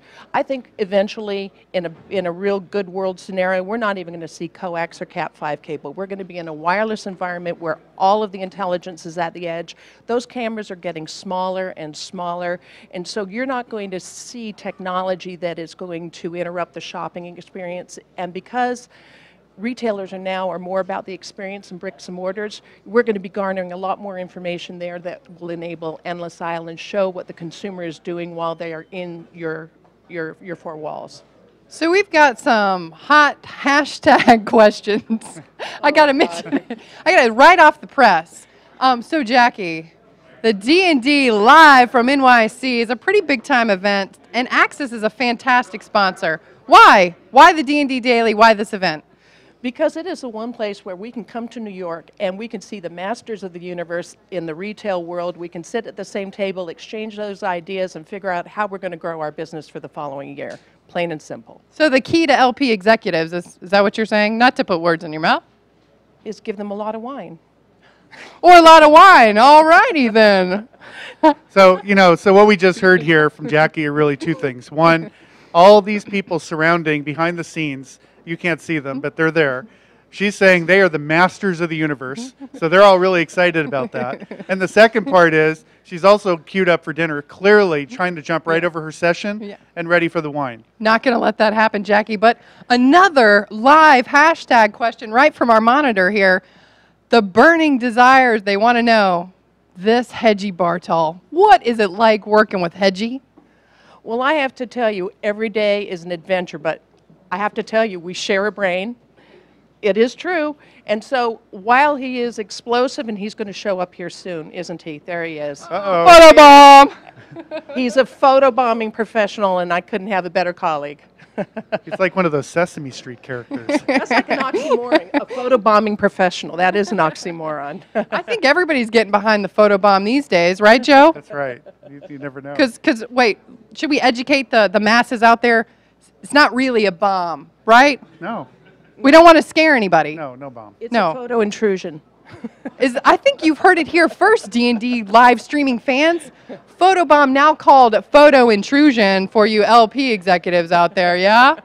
Yeah, so we need intrusion detection. Right about here, I guess. That's another pitch for Access cameras, yeah? There you go. And we can use our access control for that as well. What do you have to say about the photo? Have you ever, okay, right here, have you ever photobombed someone, Joe? No. Don't make me interrogate you. I don't, does everyone know? No photo bomb. We are trained interrogators, yes, Jackie? Speak for yourself. I am a trained interrogator. Okay, maybe once. Maybe once. Okay, My maybe kids, twice. my kids would argue with that. I would tell you that. I'm good at finding out where they really were. You heard it here first, Jackie Anderson. So we should take a look and see what session is up next. You want to? Sure. For all those folks that have just heard what a crazy laugh out loud experience this is, let's tune in. Let's give them the schedule, Joe. Let's do that, Amber. Let's do it. It is Emerging Loss Prevention Issues. Training is Key at 3:45 with Carol Lehman, CEO of Exonify, and Lisa Labruno, everybody's favorite attorney, if you had to have one, right? Remember, it's hashtag Oh, Joe's it's legal hashtag, troubles. again, hashtag Joe's legal problems, just to make sure that we'll be trending on that one as well. Do you have a hashtag for us, Jackie? Hashtag access rules. I like that one. I know all the people at Access, even in Sweden. Are they live watching this? Probably they're from the sleeping. floor. They're No, 9 they're hours sleeping. on, so, probably not. But hopefully they can YouTube this later. Tune in next time, all you Swedish fans. We're still waiting for the wrap-up signal from Mike. Oh, This is what, should we all give it the stretching it out? We're Stretching- talking about the rest of the sessions for Oh, the day, thank though. you, Joe. You're welcome. He's our Somebody's taskmaster gotta keep her here. on Somebody. 4 o'clock, that's you, North America's conversion to IP. I think we just heard that's going to be sick, disgusting. Okay, and that's good. That's Yes, good. yes. That's what the cool kids say. Voyeurism is what it is. 4:15, taking an AP team and program, not to the same level, not down here, not down here, up here, right? Next level. They're in awe of my inability We're all to over next make level. next level. Okay, that's with Jim Conley, Senior VP Asset Protection for everybody's favorite coat store, Burlington Coat Factory. You know they have way more than just coats? Yes. Yes. I've been there. I've shopped for baby clothes, shoes, luggage. What about you, Joe? Hashtag Burlington Coat Factory. Okay. Hashtag coat. That's right, that's right. Okay, 4:45, the impact of information technology monitoring on employee theft and productivity. Dun, dun, dun, right? That's everybody's favorite, is how do we catch those employees? Not really, but let's talk about the high percentage. What causing shrink? Is it employees, ORC, operational errors? You're the expert. What is it? Well, it's really that mix. It's a little disguised, especially when you take in collusion activity by both employees and external bad actors. But I think the one thing that we've talked a lot about in our industry is organized retail crime and that external element. And it's nice to get back to some of the basic block and tackle where we're looking at the internal problems that are caused, happen in retail. Some estimates have it as high as 40%. When you take in collusion, it levels back out with the shoplifting. But regardless, it's one of those discussions that, while it's not pretty to have, it's something we need to keep on top of with controls. And I think a lot of those controls are starting to change. And something that Jackie's well aware of is we start going to a mobile point of sale and moving the store configuration around differently. We need to have advanced technologies. That camera focused at the point of sale probably isn't going to work when your mobile point of sale is roaming into the fitting rooms and deep corners of the store. Big challenges for retail LP, that's for sure. You know, this is really exciting. As we talk about the most important asset that we have in the stores, it's our employees and the people that we work with every single day. And how do we leverage the new technologies to do a better job of hiring these people and then follow that up with the great training and information that we give them? It can be very easy sometimes to take what is a common mistake and misidentify it or categorize it as internal theft. So if we take the ambiguity out of it right up front and give people the right training, tell them what to do and what the expectations are, then we can rule out those common mistakes and know that we really and truly have a problem on our hand. So over to CEO of Exonify and Lisa LeBruno with RILA. See you later.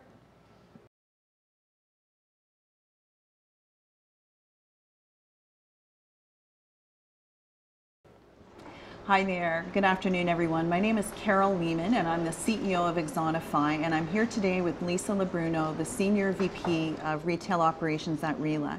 Thanks for joining me, Lisa. I'm really excited to talk about the most topical issue in the industry today, which is the issue of racial profiling and unlawful detainment, and as it relates specifically to training, which is near and dear to our heart. So my questions, Lisa, are going to revolve around that general issue, and I'm wondering if we can start with a question around unlawful detainment and how you think today's training needs need to address this concern. Yeah, so Carol, as you said, there's been a lot of dialogue over the last few months around racial profiling in connection with external apprehensions. And I think every LP executive would say that their training program centers around the need to mitigate the risk associated with stopping any customer unlawfully, regardless of that customer's race. And as I approach training around LP apprehensions, I put it into four buckets. The first being the mechanism by which that training is delivered, the specific components of a successful training program, metrics for success, and obviously any effective training program has to have a review component to it. So if we go back to the first, that is the mechanism by which training is delivered, I think we would all agree that we all learn differently. I may respond better to words on paper versus you may respond better to face-to-face training. So I think any effective training program would offer various mechanisms by which LP associates can receive it. So training on paper, perhaps an e-learning component to the training, and then also a face-to-face on-the-job sort of train the trainer component to the training.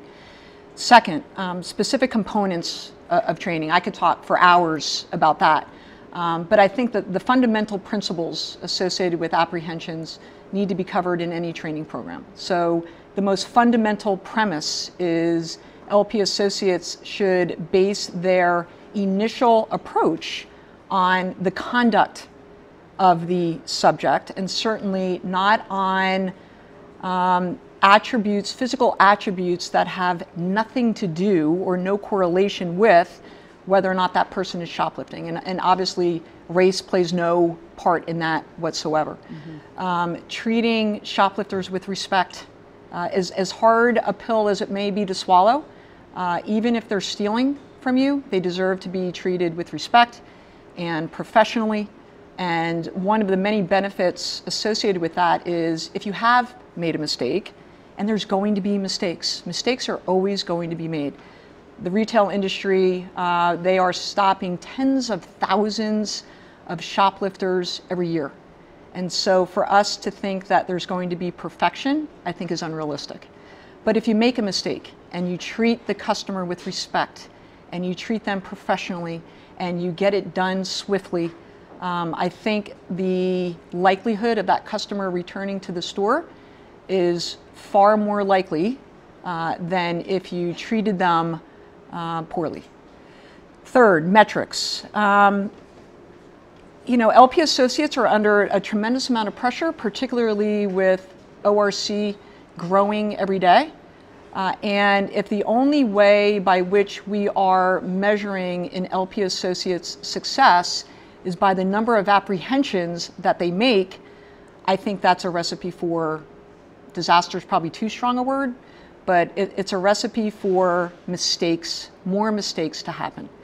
And if we think about the world of apprehensions from a more global perspective and think through alternate scenarios that might not result in an apprehension, but are nonetheless successful, i.e.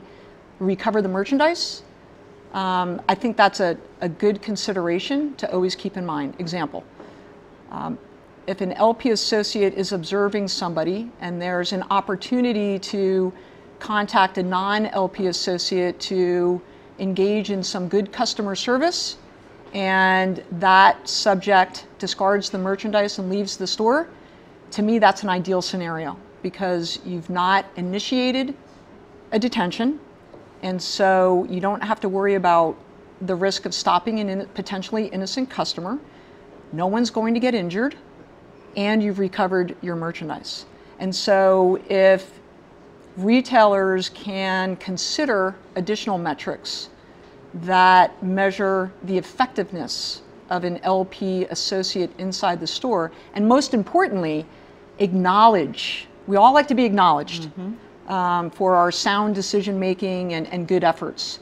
And so if the supervisory team is willing to acknowledge the LP associates for those good decisions, I think we're well on our way to mitigating the risk.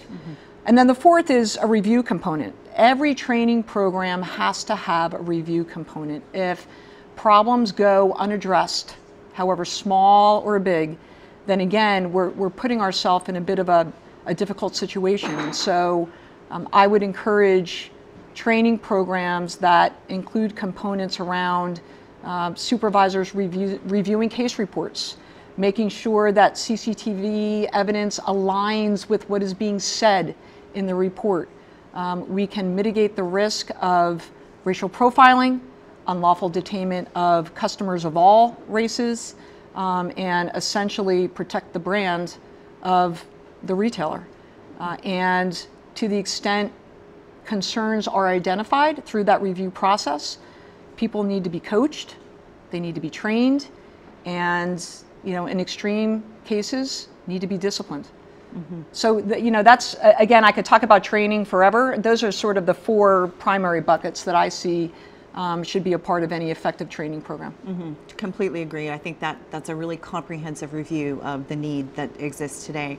So just on that, what would you say have been the biggest changes over the last 5 or 10 years in terms of the retail environment that kind of play to this whole issue? Yeah, so if we stick to that topic of unlawful detainment, what I would say is in this economic climate that continues to be quite challenging, I think retailers continue to be under a considerable amount of pressure to ensure that they don't lose a single customer. And to the extent LP associates are regularly detaining customers unlawfully, I think the risk of losing customers is significant. Customers won't return if they feel like they are being accused of something they didn't do, and if they are being mistreated during that process. And so I think that pressure to keep the sale really trickles down to the LP organization, because they are one of the few functions within the retail organization that can potentially have some pretty volatile engagements with the customer base, and they need to have the tools to manage through those interactions. I also think that organized retail crime continues to put considerable pressure on LP personnel, more so today than 10 years ago. I think that LP folks are very committed to mitigating the risk of ORC, to keeping product on the shelves so that it's available to their legitimate customers. Again, getting back to that conversation around needing to provide a shoppable experience for their customers so their customers keep coming back. And that's a very difficult challenge that LP personnel are tasked with tackling. And their one mistake can have pretty significant consequences from a sales perspective, from a brand damage perspective, from a litigation perspective. So I would say that the continued economic climate coupled with the growing problem of ORC continues to put a whole lot of pressure on LP, on the organization, and particularly those folks in the store who have a really difficult job.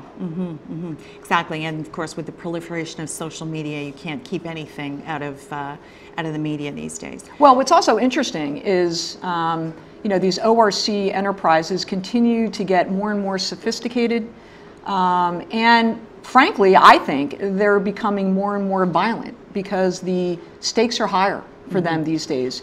As the retail industry continues to educate their law enforcement partners, their prosecutor partners, and judges, and they become more aware of the extent of the problem and the need to aggressively prosecute offenders, stakes are necessarily going to be higher. The ORC folks know this, and it's sort of a win at all costs. And so we're seeing an escalation in violence by these folks. So I certainly don't envy the job of an in-store LP associate, and certainly have all the respect for them that I could possibly have for somebody in that kind of position. Absolutely, and so you've got the LP associate who is obviously the front-facing to the whole issue. You also have the customer-facing retail associate, and what do you see are the challenges in terms of training each of those groups of people that the retailers have about being aware of these issues, how to deal with these issues? They're two different groups to train. Sure. I would say that, look, an in-store LP associate goes into that job because they either have a passion for the work, they're wired that way, they know going into that job that they will likely find themselves in a situation where they are approaching suspected shoplifters who could be dangerous, versus your front-end cashier who goes into his or her job not wired the same way, not having most likely a passion for internal, external theft or stopping people, and might not be as inclined to receive training around apprehensions. And frankly, retailers, those who are responsible for delivering the training, when they hire their cashier, they're probably not thinking to themselves, oh, I need to get that cashier some apprehension training. And so there's that challenge, number one. Number two, and I don't have the hardcore numbers here, but in terms of turnover, right? Cashiers turn, LP associates turn. I don't know what the difference is in the rate, but as these folks turn, it becomes increasingly challenging to train these folks. Costly for sure, but a cost that retailers are certainly willing to incur because they understand the consequences associated with this sort of job responsibility. But I think that turnover presents quite a significant challenge. And how far do you go with the training with front-end cashiers or salespeople? Yes, they're customer facing much of the time, but how involved do they get in engaging suspected shoplifters? That varies from retailer to retailer. The training is going to have to vary from retailer to retailer. Super. Thanks very much, Lisa. Those were clearly you're passionate about the topic, have a wealth of knowledge, and that was a really enlightening set of remarks. So thank you very much. Thank you, Carol. Welcome back. We're live in New York City. It's the D&D Daily tonight. I'm Amber Virgillo here with Joe LaRocca for the Loss Prevention News Network coverage of the D&D. What else? So Joe's got a special guest on deck here. I am really excited to welcome Jim Connolly, who's the Senior Vice President of Loss Prevention Asset Protection with Burlington Stores. Jim, thank you for joining us. And can you share a little bit about what your role is at the company? What do you do? As Senior VP of Asset Protection, I'm responsible for all of the loss prevention job functions, safety, risk management, business continuity, and shortage control, the inventory process. I like to say if there's anything bad that can happen, I'm probably somewhere in the mix trying to deal with it. And now, over the years, you've been with the company about 4 years, is that right? That's correct. So just from the job postings and all the information, I think you've employed a small army out there. How many people are on the team? And tell me a little bit about, do you have regional hubs, district hubs, base? How do you deploy people? Well, the company, and a lot of people don't know this about Burlington, is a national company with stores in 47 states as well as Puerto Rico. So we have a pretty wide swath of the country that we operate in. We have territory and regional management, and that's how our loss prevention team is set up with close to 40 to 50 people in our field management, and then we have our teams in the stores. Wow, it's really great. I know just through some of the ORCA meetings that your people are engaged across the country, and I know you've done a really great job building the team up. And earlier, we were joking about Burlington, and we were saying Not Burlington bad. Coat Not Factory, hashtag coat, well, forget all that. The ticker symbol is really BURL. So you can go to BURL and look up the latest news and information about Burlington stores. And I think, Amber, you had a hashtag question? Yes. So once again, Jim, I know of the thousands of viewers we have out there, we've got a burning hashtag question for you. So if you had to DVR just one show, you got a really tiny DVR. I don't know, you could see some of these people in this room about that, but it's really tiny. What show would you pick? Well, it would have been Breaking Bad, but that's no longer on the air. So I would say Boardwalk Empire. Boardwalk Empire. Tell us why Boardwalk Empire. It's just an intriguing story, and it's got all the things you look for in a show: violence, sex, you know, what more can you ask? Prohibition.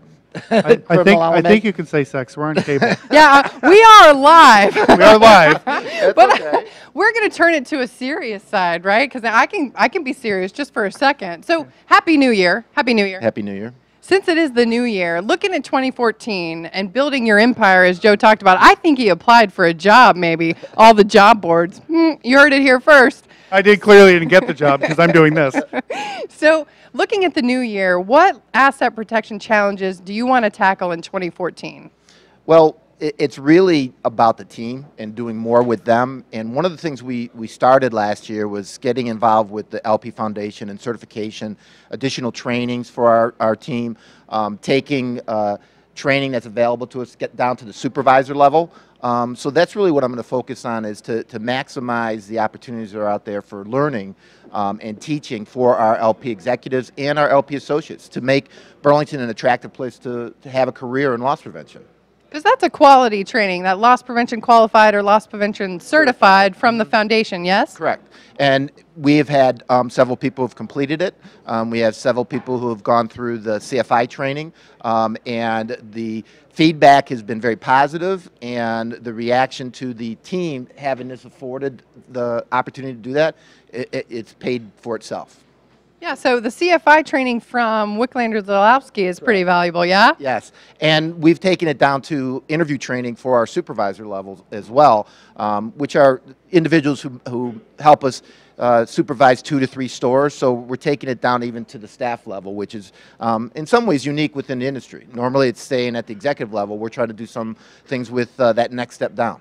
Yeah, so that'd be perfect for the International Association for Interviewers.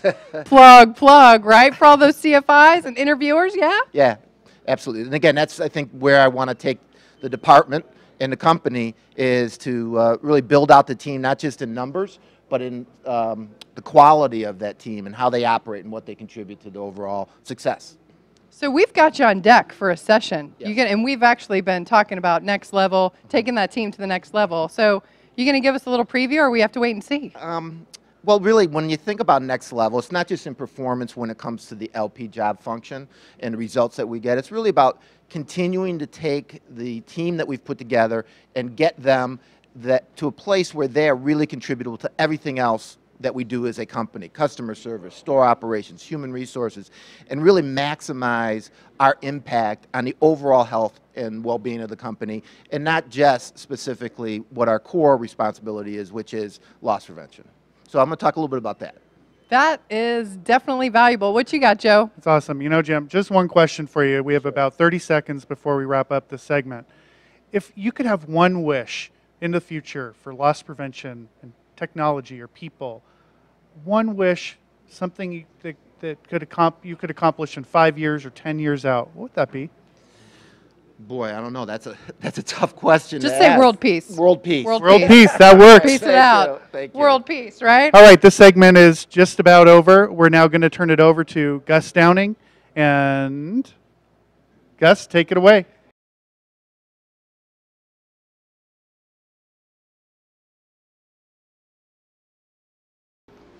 I'm Gus Downing, publisher and editor of the D&D Daily, and this is the LP News Network. Today we have with us Jackie Anderson, Business Development Manager, Retail at Access Communications, North America, and Hedgie Bartol, Retail Business Development Manager at Access Communications as well. Access is the market leader in network video and a driving force behind the shift from analog to digital video surveillance, which paves the way for a more secure, smarter, and safer world. Access offers network video solutions for professional installations featuring products and solutions that are based on innovative and open technical platforms. Jackie and Hedgie, welcome. Thank you. It's a pleasure to be here. I'd like to start out by asking the both of you about your individual opinions about how the conversion from analog to digital video is progressing in North America. And how do you see the conversion going from a macro standpoint?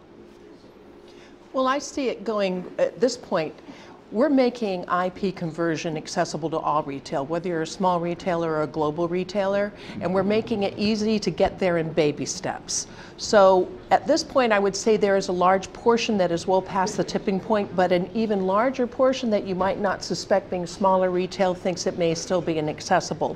So we hope to sort of myth bust that a little bit by taking them there so that they can leverage their undepreciated equipment and make the migration there so that they can then garner all the benefits that the IP data network can give them. So it really started at the larger organization that's worked its way down to the smaller retailers? It's actually kind of as the two are coming together, providing a platform on which both the larger retailers with very high camera counts, as well as the smaller retailers, maybe low camera counts, but a very high number of locations, they can all get on that platform, so to speak. And you know, it's been very interesting because in the past or to date, commercial technology used to drive consumer technology. Well, now we see consumer technology is really starting to drive the commercial technology. Yeah, the retail industry. Absolutely. You know, on what you can do, what you can accomplish, and how to get there. And you know, to date, it's been about 25% of the market is IP. But we're seeing an exponential increase in that because it's making more sense. The price points are very palatable now. And also IT and loss prevention and merchandising and operations and all those other various business units are starting to play in the sandbox very well and realize they can leverage each other to accomplish each other's goals at the same time. How long did it take to get to the 25% mark? Just roughly. Well, the technology was invented 17 years ago, right? Yeah. So I would say for them to get to this tipping point where we've got loss prevention and IT actually working together as a team took a little bit longer than any of us would have liked. But you know, I would, you know, if we're going to put a number on it, probably somewhere in the 10-year mark. Which is how long time it took to get there. Do you see it progressing like all the other technology, you know, out there with the consumer driving retailers absolutely crazy with online purchasing, you know, paying by your smartphone, and is IP video surveillance progressing at the same speed, which is rapid?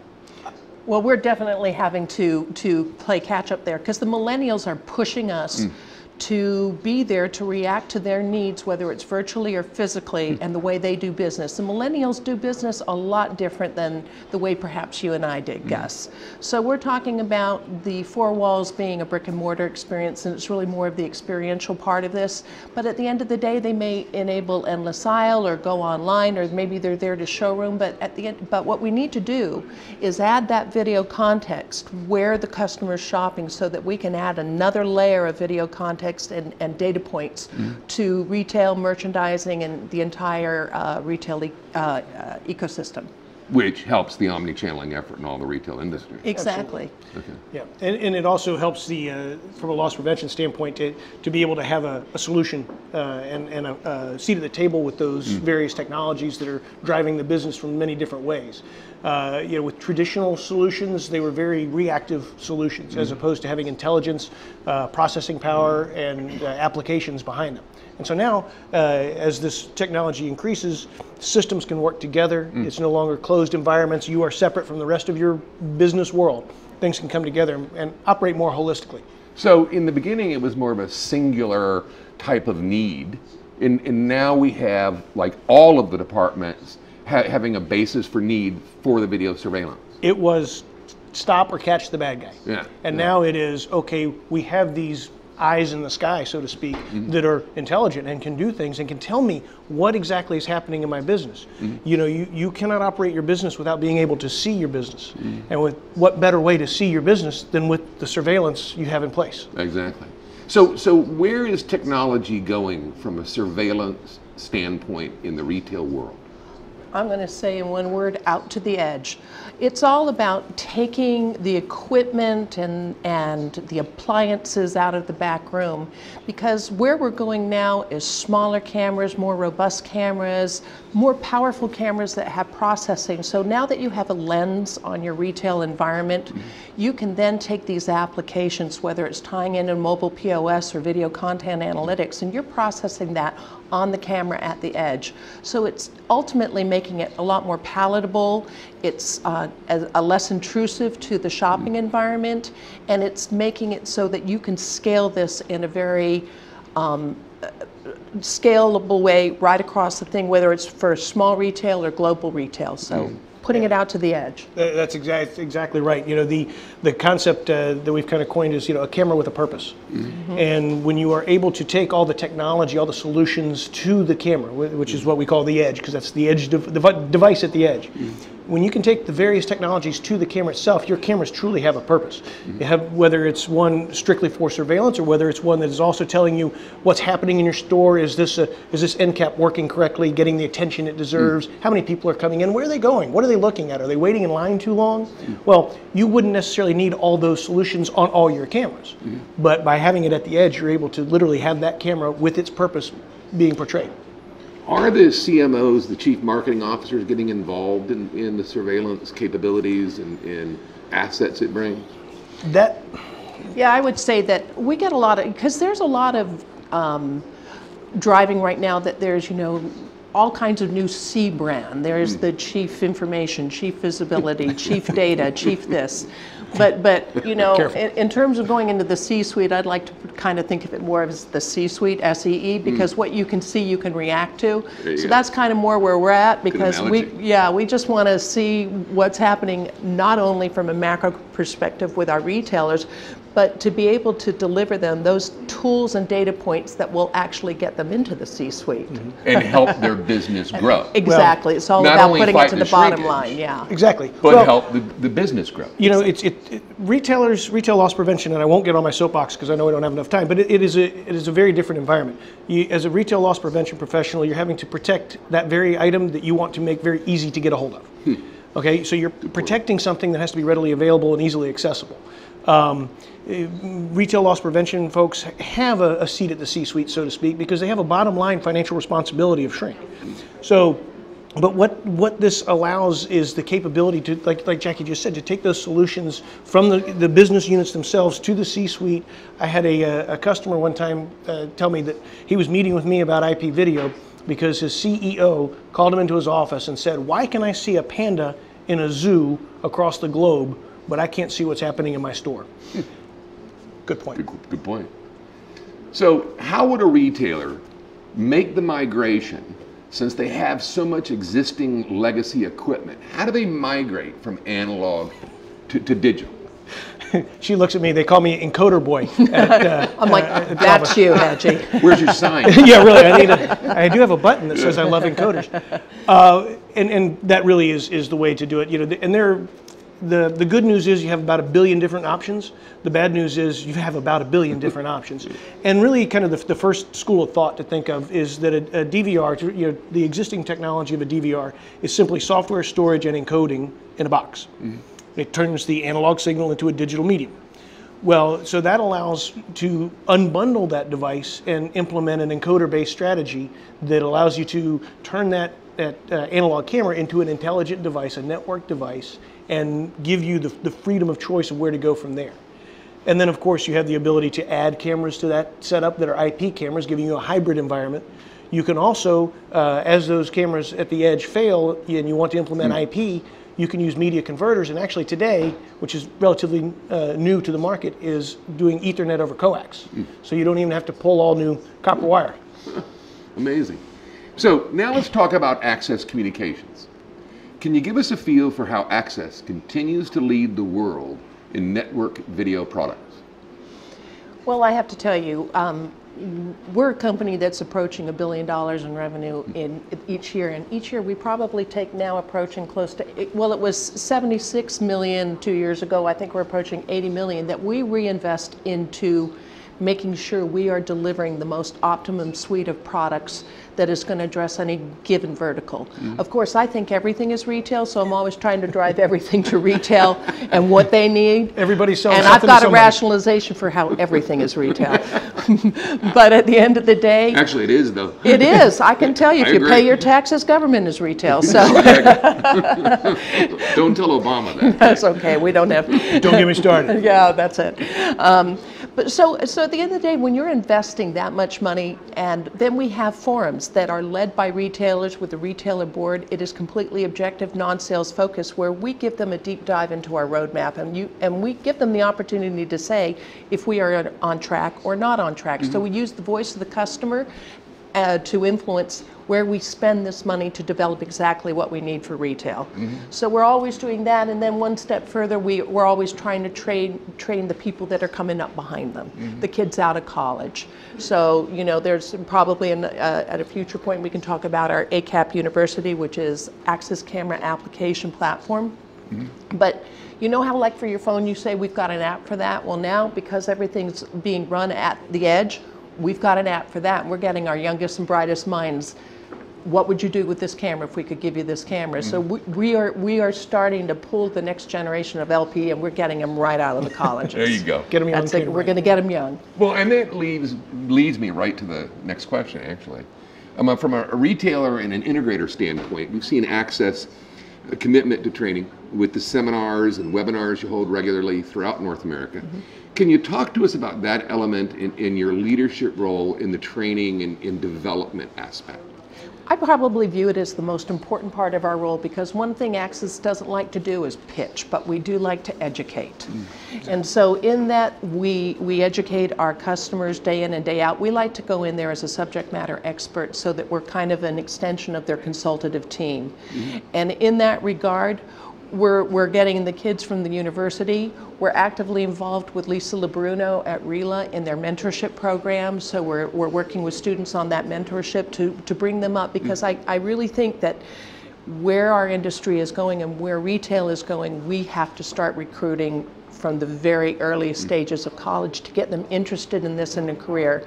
And then we also use our retailers to tell us what we need to do to evolve our training, not only to our end users, but also to our customers and our integrators, right, Hedgie? Yeah, and a lot of it to me also really boils down to, a lot of times you don't know what you don't know.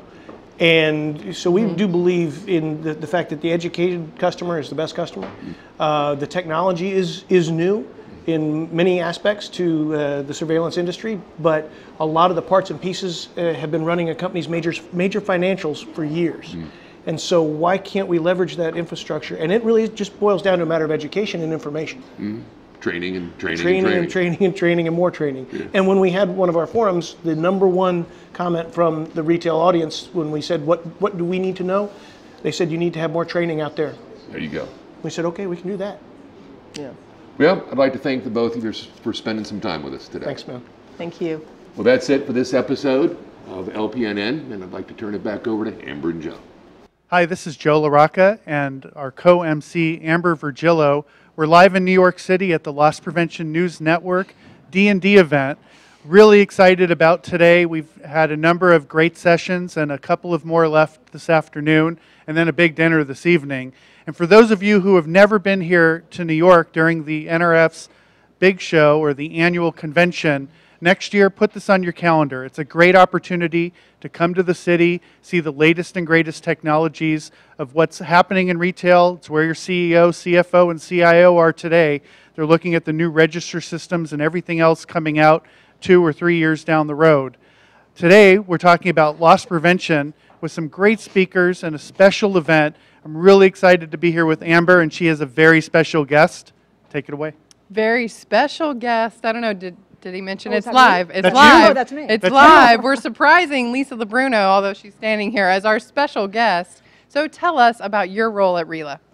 Well, Amber, I am the Senior Vice President of Retail Operations. So essentially what that means is I am responsible for managing all of the loss prevention as well as our supply chain offerings at RELA. So after 3 years of managing just loss prevention, my role has expanded to include trucking, transportation, logistics, and all of supply chain. So it's some pretty good stuff. So what's your favorite, though? I mean, knowing that our... Well, I'm at a loss prevention event, so I'm not so stupid as to say something trucking. other than loss prevention. Trucking. Hashtag Lisa loves loss prevention.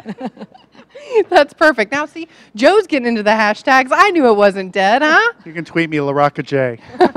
Oh, now we're advertising for Joe. You want followers, don't you? Yeah, of course. What about you? I You need want I followers? don't want any followers. No, don't follow me. Do That's not follow me. hashtag follow Lisa at Lisa Labruno. Is that what it is? Is that my hashtag? No, I think you're at RELA.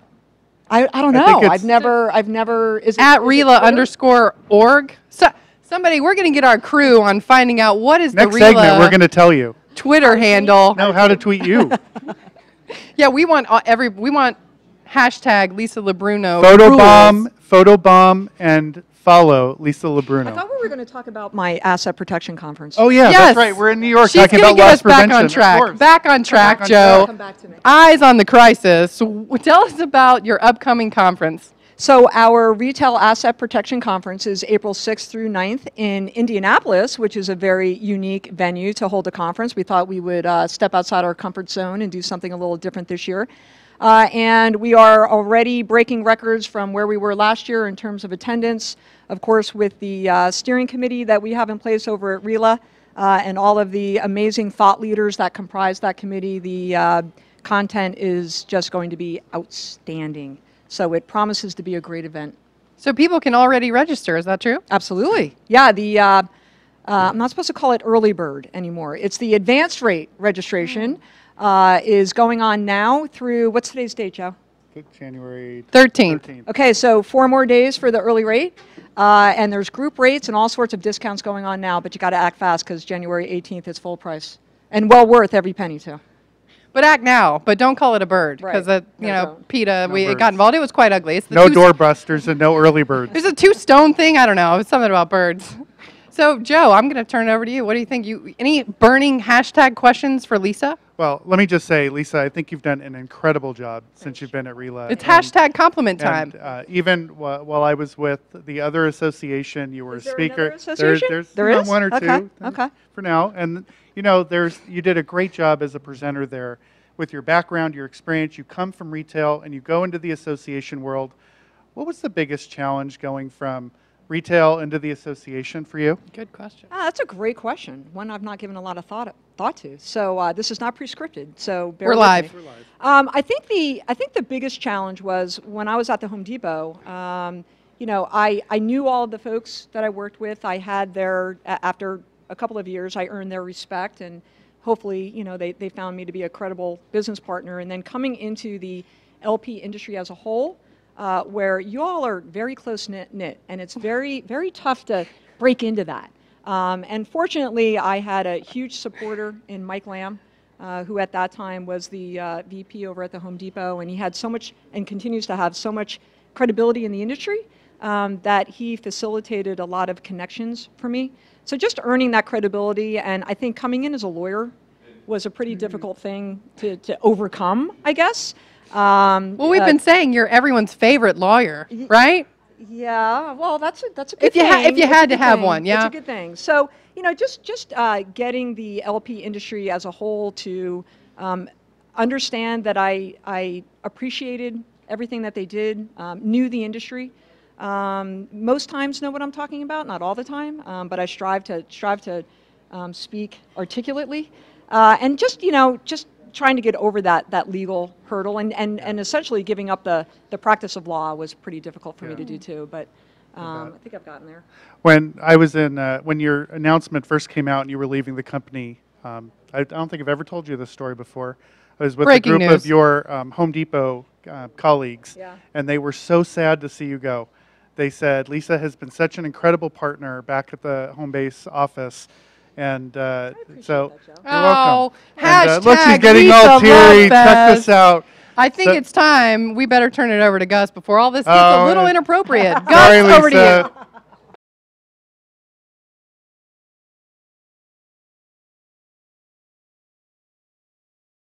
you. Hello, I'm Gus Downing, publisher and editor of the D&D Daily, and this is the LP News Network. Today we're here with Jim Conley, the Senior Vice President of Asset Protection for Burlington Coat Factory. With close to 500 stores doing over $4 billion in sales annually, Jim joined Burlington Coat in 2010. Prior to that, Jim spent 15 years at May Company Department Stores and 4 years as the Vice President of Loss Prevention and Risk Management at Bloomingdale's. In 2010, Jim successfully engineered the biggest LP reorganization of an LP program and department in the entire industry in Burlington Coat's entire company history as well. They created about 40 new asset protection positions at a time when we were in the depths of a recession, and the results have been incredible. Now, after 4 years, his program faces what all programs and teams face, and that is, once you've matured and have an established program and team, how do you take it to the next level? And how do you retain, challenge, and develop the program and the team members and keep it fresh, new, exciting, and fulfilling for the executives? A real challenge for anyone and for any team. So let's open it up. First, I'd like to thank you for being here, Jim. Yeah, thank you, Gus. And we'd like to start out by just asking you to give us a real quick snapshot of the building process that you undertook in 2010 at Burlington. I mean, what did you do in the first 2 years, and what brought you to where you are today? Well, when I joined Burlington, it really presented a unique opportunity. That's why I joined the company, where it's at the time was a 35-year-old company, but it was going through a reorganization, and it had been bought out by a private equity firm. And every aspect of the company was changing and turning into something that it wasn't under the old leadership, and that includes the asset protection team. When I first got there, I realized that I had to really start from scratch, that the building blocks weren't there, and I had to create those. And the first thing I did was just establish that Burlington was now part of the LP industry. It had operated out of the arena of the LP industry, was not engaged in activities through the NRF or any of the organized retail crime councils that operate around the country. So I started to engage in that, and that started to create a brand within the industry for Burlington as a place you could start a career, that you could have a career. I remember you opening it up to the Daily a little bit. Yeah, I did. From the standpoint of getting some press and coverage and that really filling jobs. went a long way towards putting us on the map. Sure. So that I could go out and talk to someone, or they'd reach out to me and say, I understand who you are because I read something online about what you're trying to do there. So that was really the first thing I had to do, is establish that we were going to be a player in the LP industry. And from there, it was really finding the right people to come in and fill these jobs. We followed the same business model as the other divisions within the company as far as how we organized, created the positions, and I reached back into my work history to find some of the best talent that I had worked with and brought them on board. So the chance I took in the past of working with other individuals, hiring other individuals, and mentoring them over the years really gave me a foothold to bring them with me. And that really became the foundation for the team, because the quality individuals I was able to recruit to the company, they also had the same approach to filling their positions. So that sort of fed into that, and that's how we ended up creating so many different positions and creating our whole organization. And it took about 2 years. It took about a year to fill the positions, but it took about 2 years to really develop the program and the approach, to decide how we wanted to approach the external issues that every retailer faces, how we wanted to attack internal dishonesty, auditing, the shortage control, the risk management piece of the company. All those things took formation over the first 2 years. And over these last 2 years, it's really been about getting a payback on that investment. Our senior management is very supportive, and that's, again, a very critical reason why I decided to join Burlington, was I knew that the senior management team there was bought into the loss prevention role and how it could be integral into the company's success. And so that investment they made, the results are now starting to show in what we're doing, both from a functional job basis, meaning what we do on a day in and day out basis, but also what we're delivering from a shortage point of view. So if I'm correct, you knew some of the executives from a previous... Correct. Okay. Yes. So you come in and propose 40 new jobs. I mean, I'm sure they had some questions and how long is it going to take to get our ROI? Yep. So, and then you created a brand. You got the name out there. You reached back and got some folks and executives that you had worked with before. Correct. Now it's been 4 years. Now you've got to take it to the next level. Correct. You tweak the program. How do you go about that? So, I think that the 4 years of developing the program is something that I want to maintain continuity with. I really don't want to go back and start to tweak things that have been successful. What I'm really focused on is ensuring that the loss prevention and asset protection team is contributable in ways beyond just shortage control and risk management. What are we doing to support store operations? What are we doing to support the HR function, customer service? And those things add value as a department. As our industry has seen in the past, when a loss prevention team is very effective at what they do and they lower shrink, there sometimes can be a tendency for senior management to say, okay, well, let's take those resources and move them someplace else. I don't want to see that happen.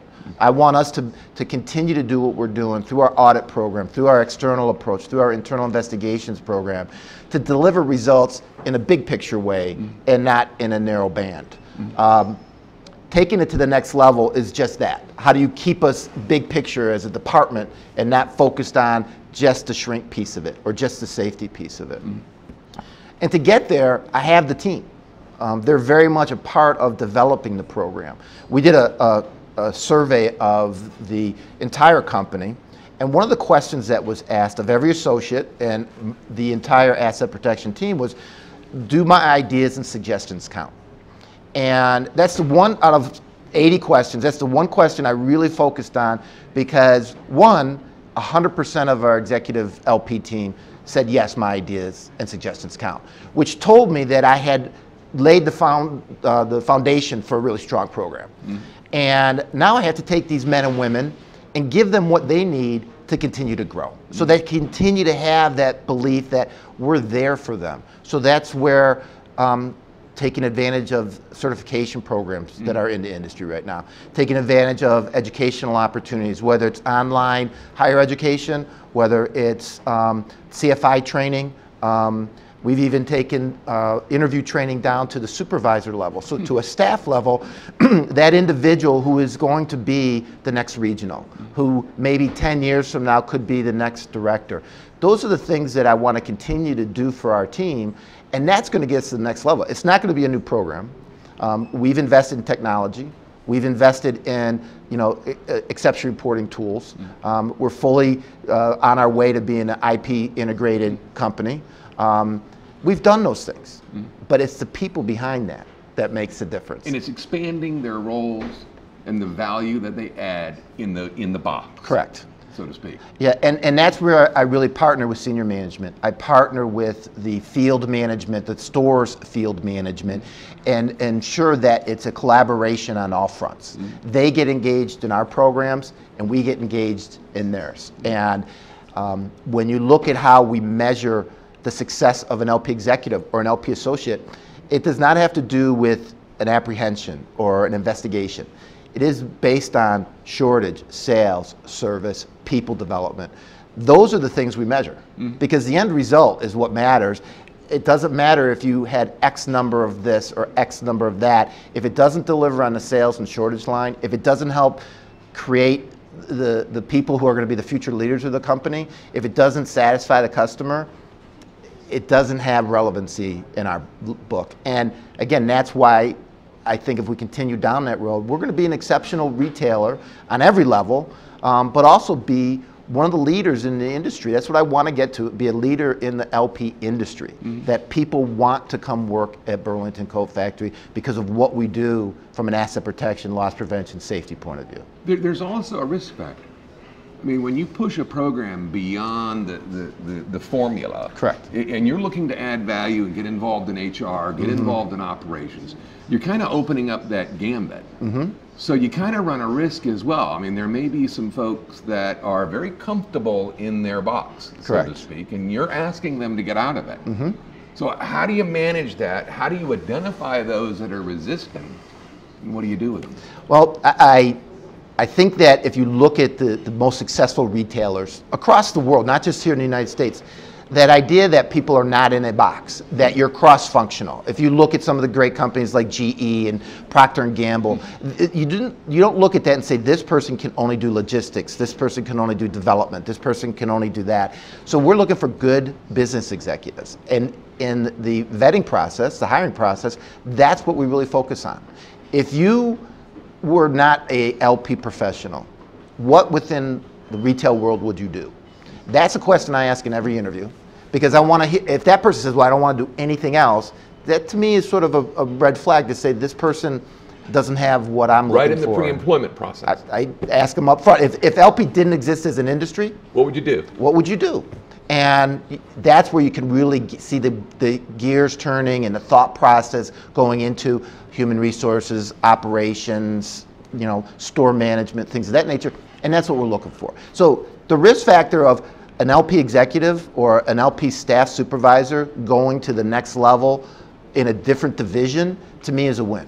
And the idea that I now have other companies calling our team and asking if they're interested in leaving Burlington, to me that's a compliment.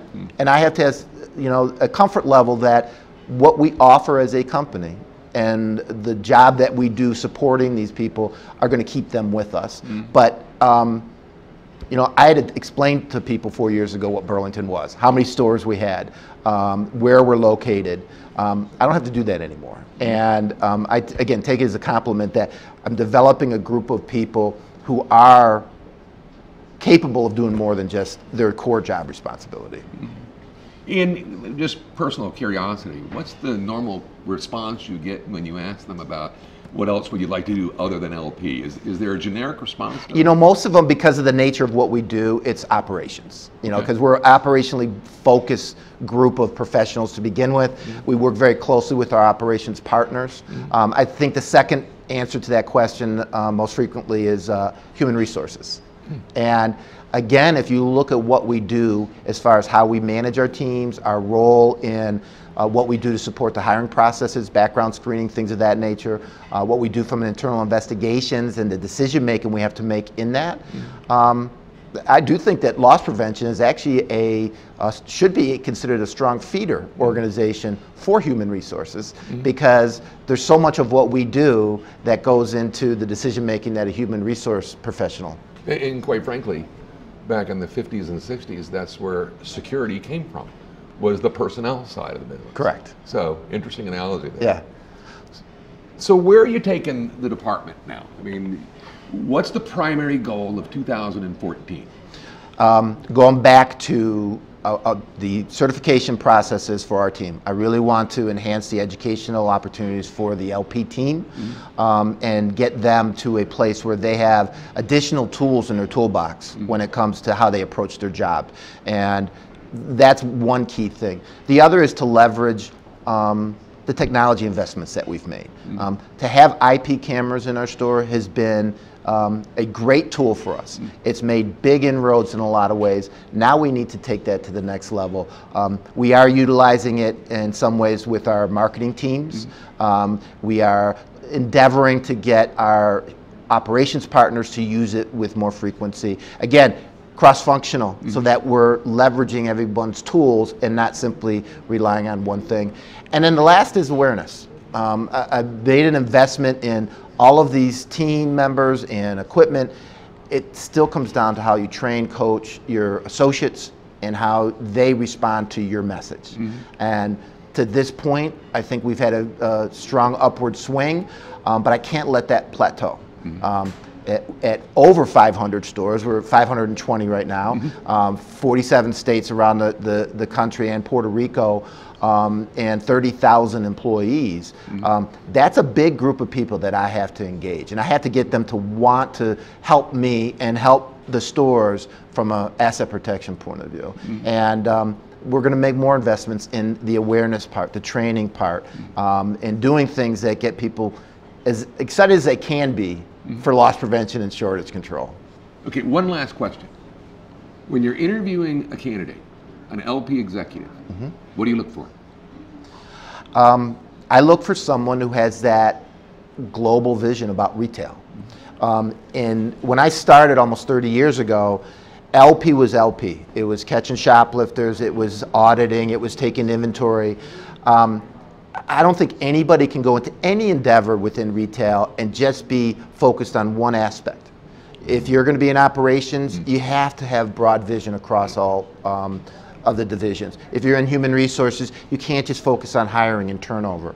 And that's what I look for in an LP executive. Are they going to be able to be as engaged on talking about an operational issue, a merchandising focus, a customer service matter during a store visit or in a group meeting, as they are going to be when what we love to do, internal investigations and things of that nature. So I look for that. I look for the good executive, the smart executive, and fortunately I've been able to find quite a few of those since I joined Burlington.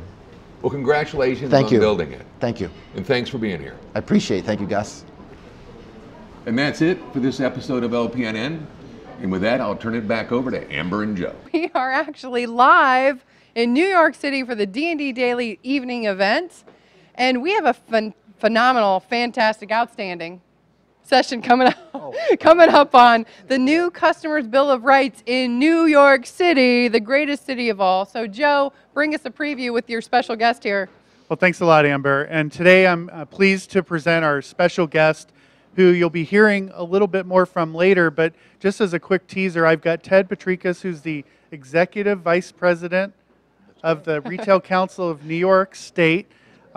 Ted is an active partner, and I'm going to let him tell you a little bit about his role with the council, and then I'm going to share some thoughts about state associations and their role in the industry.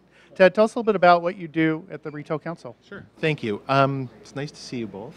Yeah, Thank you for having me. Good to be seen, really. Well, I've been with the Retail Council for 25 years. My title is EVP and Director of Government Relations, which is the fancy way of saying I'm the chief lobbyist. So, you know, I got involved with this particular side of the retail agenda several years ago when we were approached by our member stores to talk about organized retail theft and how can we get a somewhat recalcitrant New York State legislature to approve legislation that makes it easier for loss prevention professionals and asset protection professionals to do their jobs. We've gotten them through one house, but there's always that second house that makes it very difficult. But that's just one of the issues that we work on, obviously, for the merchant community. And we represent everybody from as members, from the smallest stores on Main Street right up to the largest stores in the country. And we have an extraordinarily active state legislature. Here in New York City, we have a very active city council. So there's no shortage of issues. This particular issue has taken on a number of different dimensions, particularly in the past couple of months. So it's very, very important to our agenda. Thank you for that. And state associations play an extremely important role across the country, and Ted and I have worked on 2 different organized retail crime conferences since I was with the National Retail Federation and just after I left. And to put state associations in perspective, we've all come familiar with the National Retail Federation and the Retail Industry Leaders Association, and Food Marketing Institute, many people don't either know about or recognize the real power that state associations have working with the local and state legislative bodies on really important initiatives far beyond loss prevention into any number of areas like sales tax and escheatment and other very interesting financial topics that drive the operations and finance people to join the state association, only to find out later there are a lot of other benefits when it comes to loss prevention. Ted, in New York State, you've been really active with online sales tax and streamlined sales tax and some of these big initiatives. And can you give people, what would the LP person want to know about those types of sales tax issues? You're on the front line. Give us a little bit about that. Well, the famous Amazon tax that everybody talks about started right here in little old New York. That was, we refer to that as our baby. You know, to get that click-through nexus law passed, it took quite a bit of work, but we got it. And that's the law that a number of other states are now trying to mimic. And we've had a lot of those. Now, for the LP person, what does this mean? It means that I think our bigger role, far beyond getting things passed, is making sure things don't happen. Because in New York alone, in the course of a 2-year legislative session, you're looking at 15 to 20,000 different pieces of legislation. Unlike Congress, where things take a little while, in a state legislature like New York, you can have a bill introduced today and it'll pass tonight. And so you really have to be quick on your feet. You have to know what's going on. And among the things that we'll be dealing with, I know that we'll be dealing with this year, are some changes to, some proposed changes to the Civil Recovery Act. There have been a few people who have been a little upset about that, so we'll see a bill on that. Certainly, I know that some state legislators from New York City will want to take a good look at how a shoplifting suspect is detained and how long can they be held. All of the things that you see go into the soup that became the Customer's Bill of Rights, for example, all of those elements, there are some very activist state legislators who will want to see some legislation that says no, you can't detain someone for more than X amount of time. The Civil Recovery Act no longer applies. We need to change it a certain way. God only knows what they'll do, but I'm pretty convinced that they're going to do it. Well, I know that you've got a full agenda, and we really appreciate the good work that you've done here in New York State. And also, Ted's been really, truly a leader with a number of other state councils and associations out there I'm paving the way. So thank you for... I have nothing to say because I'm awestruck at the fact I'm just standing here next to you. It's incredible. So the fact that he's coming up, I'm hashtag I heart this guy. I just do. Hashtag before. You've got a hashtag. Well, now that you've stepped into my hot seat, I'm all about the hashtags, right? So I don't even know. Look, I'll ask my kids how to get onto the Twitter. Oh, well, you get onto the Twitter and you just tweet, right? Just go on the Google. And you can find the Twitter. Yeah, it'll work out. So, kids, I'll be right there. So you've mentioned, just real quick, Yes. because I got to chime in, right? You've mentioned a lot of things that I would say maybe the typical loss prevention person doesn't know where to go to get all these updates, right? So we're all about providing value. I mean, right? Other than the hashtags, where can a loss prevention professional go to get this information? Well, they can join the Retail Council. I mean, oh, I didn't know that would be the answer. I just put in an ad. I apologize. But no, we put out, our members know exactly what's going on all the time. I also have a very hard and fast rule, which is I don't send out unnecessary email. But when things are... A rule we all appreciate. Oh, yes. But when things are happening and when a bill looks like it's going to move, I mean, there could be, let's just say, let's pick the issue, 10 civil recovery bills that come out this year. 9 of them probably have no chance of going anywhere. But which one is the scary one? My job is to find out which is the scary one and what we can do to change it. And I let our members know, but it's not a one-way street. Everything that I do is driven entirely by our membership. That's this, you know, the same way that RELA works and NRF and all the trade associations. But we believe very firmly in making sure that every one of our members has a voice. So I have a Twitter handle for you. You ready for this? Oh, I'm ready. @ScaryBills. I like that, right? Ooh. That gets me in trouble with the state legislature, though. But I'll do it. What the heck? We are walking the line here. I think, are we ready? Mike is giving me the finally, we're ready to turn it over. Not finally, because, I mean, I'm a big fan. We're going to turn it back over to Editor-in-Chief, Publisher Gus Downing.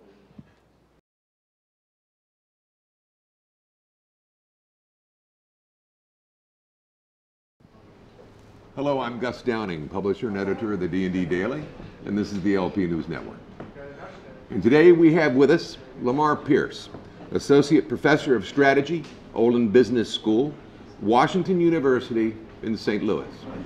And we'll be discussing his co-author study that he participated in that was recently released this past August, The Impact of Information Technology Monitoring on Employee Theft and Productivity. Before that, I'd like to read his bio. Lamar is an associate professor of strategy at Olin Business School at Washington University in St. Louis. He teaches management in the BSBA program as well as ethics in organizations to executive MBA students at Olin and government executives at the Brookings Institution. Lamar uses both experimental and econometric methods to study how the same psychological and economic mechanisms that impact employee productivity also influence behavior detrimental to organizations. He focuses on designing firm policies that can both reduce employee misconduct and motivate productivity, a fundamental question for human resource management and organizational strategy. His work has appeared in outlets such as Management Science, Strategic Management Journal, Organization Science, Psych Science, Personality and Social Psychology Bulletin, and OPHDP, and has been featured in major newspapers and on National Public Radio. Lamar received his PhD from the Haas School of Business at the University of California, Berkeley. Prior to graduate school, he worked as an industrial engineer at Boeing. After graduating with degrees in economics and music from the University of Puget Sound, Lamar taught at Carnegie Mellon and was one of 3 Harrington Fellows at the University of Texas at Austin from 2011 to 2012. Lamar was formerly the VP of Business Services for Wellspring Worldwide, an IP software company, and has served as Chief Scientific Advisor for Civic Science, an online market research and data science company since its inception in 2007. Lamar lives in St. Louis with his wife, Vicenza, a diabetes and obesity researcher at Washington University Medical School. They split their time between North Idaho and Southern Italy. And if you've noticed, Lamar is in St. Louis remotely with us right now. We'd like to thank you, Lamar, for being with us. There you go. Great, thanks so much, Gus. Well, Lamar, first, let me open it up, being that this is such a scientific study. Yeah. You know, why don't you walk us through the study, if you could, and just give us a good feeling for where you started, what brought you to it, and some of the results. So I study a lot of misconduct, and I study a lot of issues of ethics, but I don't think about misconduct or theft as being a moral or even so much as an ethical issue, as much as I think about it being a firm performance issue and a productivity issue. And so what this does is it changes a little bit about the way that we study misconduct, which is that rather than thinking about how do we catch people so we can make the world a better place, it's much more, I think, aligned to what all of you do, which is think about, you know, how can we help out firm performance and outcomes by trying to essentially constrain or change bad behavior. And just as a little background on this, I mean, again, firms is this idea that people are important to organization strategy. And this happens both on the side of productivity, but also on the side of bad behavior. So what we might think is we might think that we as a firm design such as incentives or monitoring to try to improve productivity. And that's often the way that particularly economists have thought about this, which is if you provide high-powered incentives or you provide more monitoring, whether it's for salespeople or whether it's for physicians or surgeons, then maybe you get better performance. But the second side of this, and this is the side that a lot of you deal with, the idea that when you implement a lot of these policies as well, you also have to think about this idea of misconduct, which may be theft, it may be fraud, it may be other things such as sexual harassment, but the same types of diseases that impact often productivity and worker performance also can lead to things like cheating by teachers or diagnosis or over treatment in medical facilities. And so part of the way that I approach these issues is thinking about sort of what the overall impact of this is. And the key thing, and we learned this particularly in the subprime lending crisis, which is the idea that if we just think about performance or productivity, we often can have very distant. So that's the approach I tend to take. the approach I tend to take about people is that a lot of times we tend to kid ourselves into believing that there are a few bad apples out there. And in reality, most of us as people and most employees will, under certain conditions, cross ethical or legal lines. And so this is why your positions are so important, your job roles are so important, is because the right design of an organization, incentives, the right technology can have a dramatic effect in reducing these. It's not simply about hiring the right people and firing the wrong people. It's also about how do you manage those people when you have them in. Because if you think about sort of Bentham's classic with the panopticon, where someone's able to see everything that all of the prisoners are able to do, then this can actually, it's not as simple a solution as we think. And the reason I bring this up is that this study that I'm going to present to you next has been received in a very interesting way. So this is a study that's going to be about monitoring employees. And the initial reaction that I've gotten on National Public Radio and the New York Times about this is this backlash against surveillance. And I think a lot of this is necessitated by the NSA, all the things that are going on with government. What people want to say is, should we monitor or should we surveil employees? And what I always say is that's the wrong question. The right question is but how should we and in ways? And so that's really what this study is about. So let me dig into this in a sec here. But basically the main point here is that if we think about employee misconduct, this is not just a standalone issue where we're trying to minimize losses. That minimizing losses and reducing losses is really a critical part of an entire firm and of the firm's strategy. And your role is I think even more critical in being part of the overall design of the firm. So let me talk to you about my specific study. So what I did was I was studying theft in restaurants, and I know that most of you are in the retail setting, and as I'm sure you probably know, there's a lot of theft in the retail setting, both by customers and by employees. A lot of different estimates on this. Some of the estimates I've seen on restaurants are about $500 a year. But part of the issue with restaurants as well is that you have very, very narrow margins. And so what we were looking at doing is trying to tackle this issue about what is the value of certain managerial practices, whether they be technology or certain hiring practices, in terms of both reducing theft and hopefully also improved work productivity. And in the case of restaurants, with if you have $500 a year in average losses per employees with very, very thin margins, these losses can be tremendously costly. And so what we look at is we look at a monitoring technology that gets rolled out. And it gets rolled out in a really nice way, which is what we think of as quasi-experimental, which means it gets restaurant locations across time in a way that allows us to really think about what is the impact treatment effect of this. And so this is a product called Restaurant Guard from NCR, which goes into their integrated point of sales system. And the first thing I want to say here is that I've never taken any money from NCR, so this is really a pretty independent study, so I'm not their paid consultant or anything. But they gave me the data and said, here, do what you want with it. And so what we wanted to do is we wanted to understand what was the impact of this. And so what you might imagine is we got this large data of, in this case, it's going to be 394 restaurants. And what we observe across a period of time is we observe a set of restaurants, these 394 restaurants. We see all of their transactions last time. We see estimates of employee theft on a daily basis. We see sales productivity across all their workers. And what happens is across the time in this data is that when Restaurant Guard gets implemented in a restaurant, what that does is it suddenly allows the management to see, starting at that, who's been stealing from them.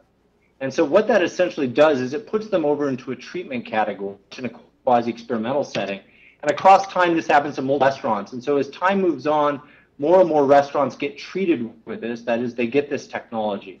And what that does is it allows us to say, what is the difference in the productivity of workers and the amount of theft in those workers before and after the implementation of this product relative to other restaurants? And I'll give you a little bit more detail about this. But the important thing about this, and this is one thing in any act research or policy decision, is what this type of rollout does allows us to actually study causality. Because we see a lot of correlations when we do research, which we may see that old people steal less, or maybe old people steal more, or restaurants that are located in Texas steal less, and restaurants that are located in California steal more. But we don't know what's actually causing that. And what this setup allows us to do It allows us through a before and after, and then also one restaurant versus the other, understand sort of what the true causal effect of this is. And just to give you an idea of what this looks like, because I know you guys use a lot of different methods for monitoring employees. This is not one of the more complicated ones, so this is not a highly integrated surveillance system with cameras and also transaction data. And I know there are a lot of great ways in which people are doing this now. This is a very, very simple product that essentially is using joint probability to look for suspicious patterns. And so what happens is every week, what happens is basically the company sends out to these restaurants basically alerts of suspicious. So you can imagine this as being a very conservative estimate because they don't want to have false positives. And so they send this out to managers, and they may say, hey, Lamar Pierce stole $84.77 from you, is our rough estimate in here. And then they allow the managers to treat that however they're going to do. And so this is a very, very simple and almost very innocuous product. It's very similar to counting the till. So in no way am I suggesting that this is the best product or the worst product. It is just a simple example of perhaps a minor intervention. And so what happens, and this is important, restaurants split out across the country. So you can see sort of all these locations across 5 chains. And so across time, what happens is these things as they light up, which is hopefully showing up well, is this gets implemented in different places across. This gets rolled out. And this allows us, again, to understand what the difference is in the ones that have now implemented this policy versus the ones that have not. And that's kind of the way that we're going to actually study this. And it ends up being, for us in this setting, 394 locations in 38 states. And again, this is 5 chains. So I'm not claiming that this is the way that, or this is the impact that this particular product would have on every single chain, because as I'm sure you're all aware, the impact of any monitoring technology on worker behavior is also intimately tied into a number of other elements, such as compensation systems, the culture the organization does with it when they find this information. But this is what essentially we're looking at, is just kind of an average effect across these 5 chains. And there may be some chains, in fact, where this doesn't end up having this big of an effect. And so, yeah, and you excluded Hawaii and Alaska because that would have been complicated. So what we initially see is we see an observable theft decrease of about $24 a week per location, which is, in one sense, not a huge amount of money. So this is an example here, this figure of one chain, locations, one chain. And this is just kind of showing the before and after trends here. And it's basically just, about a $24 a week per location. Again, a conservative estimate. Not a huge amount of money, but if you know anything about the margins on restaurants, it still matters in terms of profitability. What we see that's really fascinating, however, is when this gets implemented, we see a tremendous jump in sales productivity. And what we see is almost $3,000 a week per location, which in this case is about 6 to 7% in terms of total revenue. So this is essentially the equivalent of selling an extra dessert beer to a customer. And actually not to every customer, but if you have a table of 4, this is about the equivalent of, in these type of sort of table service restaurants, of selling somebody at that table an extra beer. So you can imagine cases where restaurant workers actually are able to sell an extra item and try to bump up the revenue. And I'll talk a little bit about why we think we see this. We see this particularly in drink revenue. And the reason why drink revenue is so important, and we see an effect of about $930 a week, is that, if you know anything about restaurants, you know that that's where the money is. It's that there are about 80% margin profits that's coming in. And again, these are not substantial increases. These are, from a standpoint of believability, these are issues of, selling to every 3 or 4 tables an extra beer. So you can imagine this is the case if someone's an excellent server working very hard at it. But it results in a lot of money to the bottom line.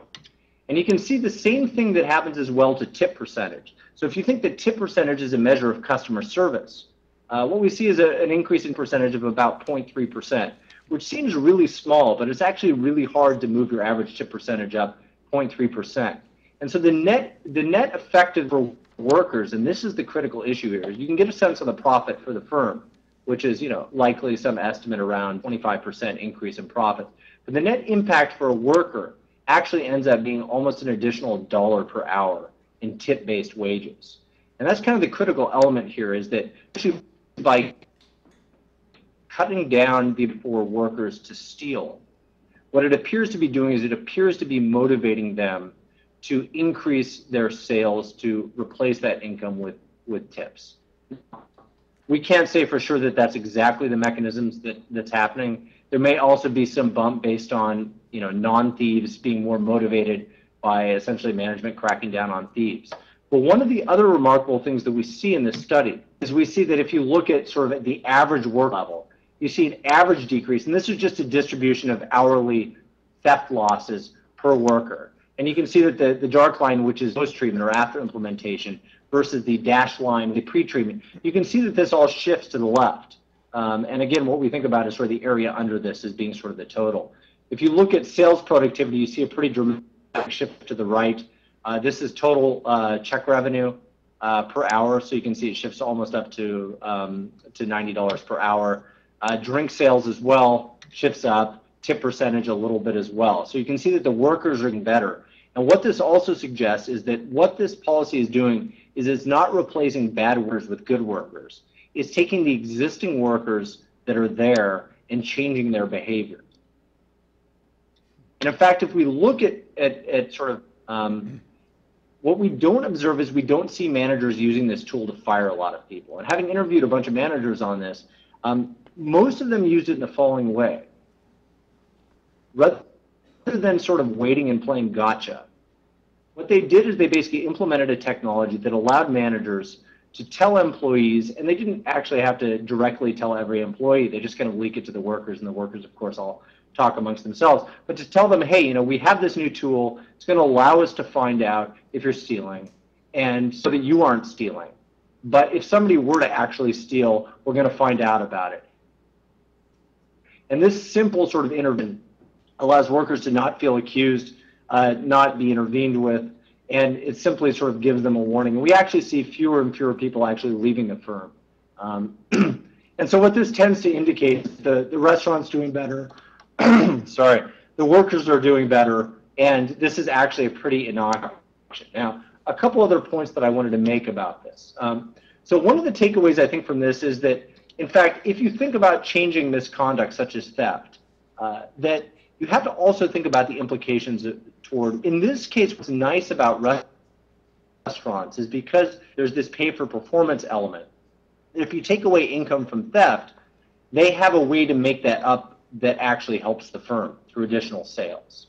And so this is actually kind of a win-win situation here for the firm. You reduce losses, but it's not just about reducing losses, it's also about increased sales productivity.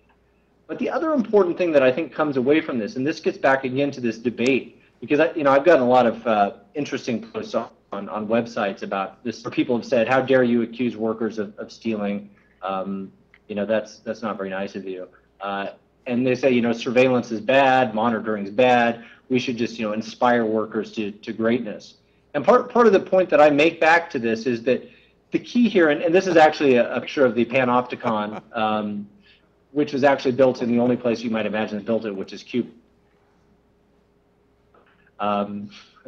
Which is an interesting prison, but but it's this idea that the key in reducing a lot of theft, or stopping terrorism, or whatever you want to think about it, it's not about whether or not you should surveil or whether you should monitor, but it's about what is the right level of monitoring, what is the right type, and how do you communicate that to employees, and that's going to be different for every organization, obviously, and this is why someone like me doesn't stand here and tell you what the right level and type of monitoring for all of your organizations are, because obviously you probably have a better sense about that than I do. But what it does say is it says that what we need to do is we need to change that debate about employee monitoring from being an issue of is monitoring or surveillance an invasion of what are sort of justifications and the reasons behind this. Why do we think this is important, whether it's stopping terrorism, or whether it's making the organization perform better, or whether it's being fair to honest employees, and communicate to employees sort of why this is successful. Because I really think the key to a lot of this very simple technological intervention that we saw here was really about the fact that managers very rarely came out, directly accused people, and directly fired employees. No, hey, look, the game's changed. We know you aren't people, but we just want you to know that, as long as you play fair with us, we're going to play fair with you. And so that gives a pretty good description, I think, of the study. I'm certainly open to questions. I'd love to answer them, or if you have suggestions for me or thoughts on directions of inquiry. It's always great for me to learn from industry people. Thanks, Lamar. Is there a way you can give us a brief highlight of the findings of the couple of major points, as you mentioned in your conclusion, as opposed to me reading this? I mean, there's some significant findings that you had. Yeah, absolutely. And like I had in the slides, I think one of the significant findings is that you implement technologies. You see about a 20%, at least in this setting, a 20% decrease in theft. And remember, this is a very, very innocuous setting. So this is not even putting cameras up. This is a very simple sort of alert system. But more importantly, what you see is a 6% increase in productivity, which is largely dependent on the competence. You see about, at least on RS, about a 20 to 25% increase in at the organizational level, at the individual location level, and you see an improvement in customer service. And finally, the other key element here is it's not necessary to fire people to get these gains. The solution is not to replace bad apples with good apples, but rather to set up a system where employees can succeed.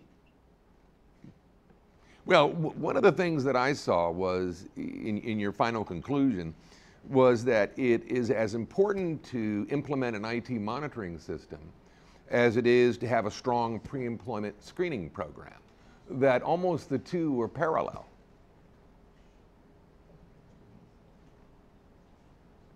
Yeah, no, I think that's I think traditionally, human resources have focused on this idea that there are bad employees and there are good employees. If we can just find who the bad employees are and screen them out, that's going to solve all the problems we have. And one of the things that I've learned from broadly studying misconduct and ethics is that the vast majority of people, if you set them up to fail, will fail. And so you can't screen out the 80% of the population that has the capability to do wrong. So a critical part of this, and perhaps even a more important part of this, is taking the employees that you have and through a system of providing the right incentives and the right monitoring and information and management practices to set them up to succeed. And that's a lot of what I know you in the room do, which is this idea that essentially working with the employees you have rather than just thinking about this as a hiring and firing process. Mm-hmm. Ed Wolf with WG Security Products. Do you have any questions? Yeah, Dr. Pierce, what percentage of the restaurants told their associates ahead of time that they were, when they implemented the monitoring system? So I actually don't know that because we weren't allowed to go through and actually survey all of the people that participated in this. There were a few chains and a few locations that sort of allowed, essentially we didn't know what the chains were. So basically the NCR sort of made contacts for us and some of the restaurants allowed us to sort of talk to their managers. All of the managers that we talked to essentially leaked it. And in some cases they did this in a group meeting, but a lot of the time what they did actually would tell one sort of influential employee and let it spill out across the other. But I really, I wish we could go through and do a comprehensive survey to find out exact management practices where they made this effective. So I just don't know that for the data exactly. But you saw a 20% improvement in loss. Yeah, we saw about a 20%, and we think that's a conservative estimate because the way that loss is being backed out here is, and you guys know that it's always hard to figure out what the true level of loss is, unless you're really looking at all of the inventory systems and everything. The way, essentially what they're determining as loss is things that they are with essentially 95% confidence sure is cash theft. And because this is revenue theft rather than inventory theft, you don't know all of the revenue that was coming in. So it's a very conservative estimate of the actual amount. But if you assume that the amount is actually reflective percentage that you actually. And you made a comment about a 67% increase in productivity on the part of the 22,000 employees that you surveyed. No, sorry. It's about a 627. Okay, got it. So Sorry, we're on the internet. 647%. Certainly. Yeah, 67 would be pretty impressive. Yeah, so a 627% increase. But again, remember, in restaurants, like the margins are so thin, and so many of these sales, like the drink sales, are pure profits. That what that ends up being is a 20 to 25% increase in profits. Significant. Any more questions? No. I think what it does bring out, though, it makes it very clear that in a very successful, effective loss prevention organization, you do need a lot of different planks of your program. Certainly one is background screening, then you do some POS monitoring, and then the other steps of whether you want to monitor them on closed circuit TV or not. But it does make it very clear that that point of sale monitoring, as a lot of us know, has been effective for years. And not only reduces theft, but increases productivity on the part of the employees, which has a bottom line effect for the entire company. Well, Lamar, I want to thank you for being with us today, and I appreciate you taking the time. Thank you, folks. Okay, great. Thanks so much, Gus. I appreciate it. And thank you, everyone. Thank you. I want to thank you for being here, and that's it for this session of the LPNN, and I'll turn it back to Amber and Joe. Thank you. Welcome back, live from NYC. It's the D&D Daily. Amber and Joe LaRocca co-emceeing a phenomenal night in New York City, huh? It's been a lot of fun. It's been fun. If you had fun, hashtag we've had a blast. Now it's old. I can officially say that joke is old. I'm done with Twitter for I'm today. done with it. At Amber Virgillo, follow me. Sorry. Okay, so are you going to let us know what, if you just tuned in, Joe, are you going to tell them what you missed? Absolutely. We've had a really incredible day with some great sessions, a few that you haven't seen on the Loss Prevention News Network yet. So what I'd like to do is share a few names with you. Before we went live today, we had the privilege of interviewing Joe Malone from Security Resources, Nicholas Cahill from Khalil from Checkview Services. Thank you. This is why they bring two of us, because one of us is going to mess it up. You never know. You never know. Greg DiTardo from New Tech National, and Ed Wolf from WG Security Products. Also, there's been a number of great sessions, starting off with Scott Sanford from Barnes & Noble talking about organized retail crime. I can't miss. Jim D'Arcy, Vice President of Loss Prevention with AMP Markets. Bobby Sorensen from Bed Bath & Beyond. Carol Lehman with Exonify. Jackie Anderson with Axis Retail. Jim Connolly with Burlington Stores. We got it right. Ticker symbol BURL. Professor Lamar Pierce, who was just live streaming. Now that was cool. Wasn't that cool? I think that's another industry first. It is really an history like crazy up in here. And it's just as much fun to watch all of these as it is to moderate these so segments. So they should be here. Of course. They should be here next year in NYC. Mark your calendars. That's right. But we have one more segment. We do. Ted Patricus from the Retail Council of New York, moderated by Gus Downing, Editor-in-Chief of the D&D Daily. Gus Downing, here he is in the flesh. Gus, come on in here. Come on in here. Gus, thank you so much for this event. It's really an industry first. You've done such a nice job with this. I know, Amber. How does it feel knocking it out of the park? I don't know about that. I'm still on base.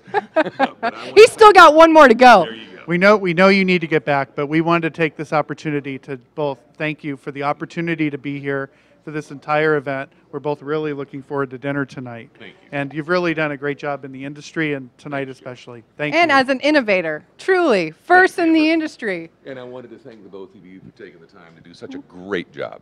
I appreciate it. Thank you. And thank all of you for watching. And all the you'll be viewers. seeing all of these episodes over the next 12 months. Thanks. And we also wanted to thank our sponsors, right? I mean, what good host wouldn't thank our sponsors? That's crazy. So we're going to give it out to you. Apris, thank you so much.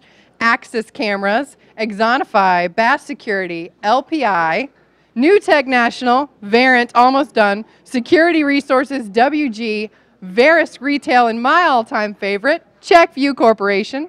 Take a breath. Okay. So I know we're gearing up for our next session, which will be very interesting. The Retail Council of New York, you just met Ted Patrikas a few minutes ago. Which is at Scary Security Bills, right? Scary Security we made him Bills. a new Twitter handle. He is looking forward to running home and creating a Twitter account now.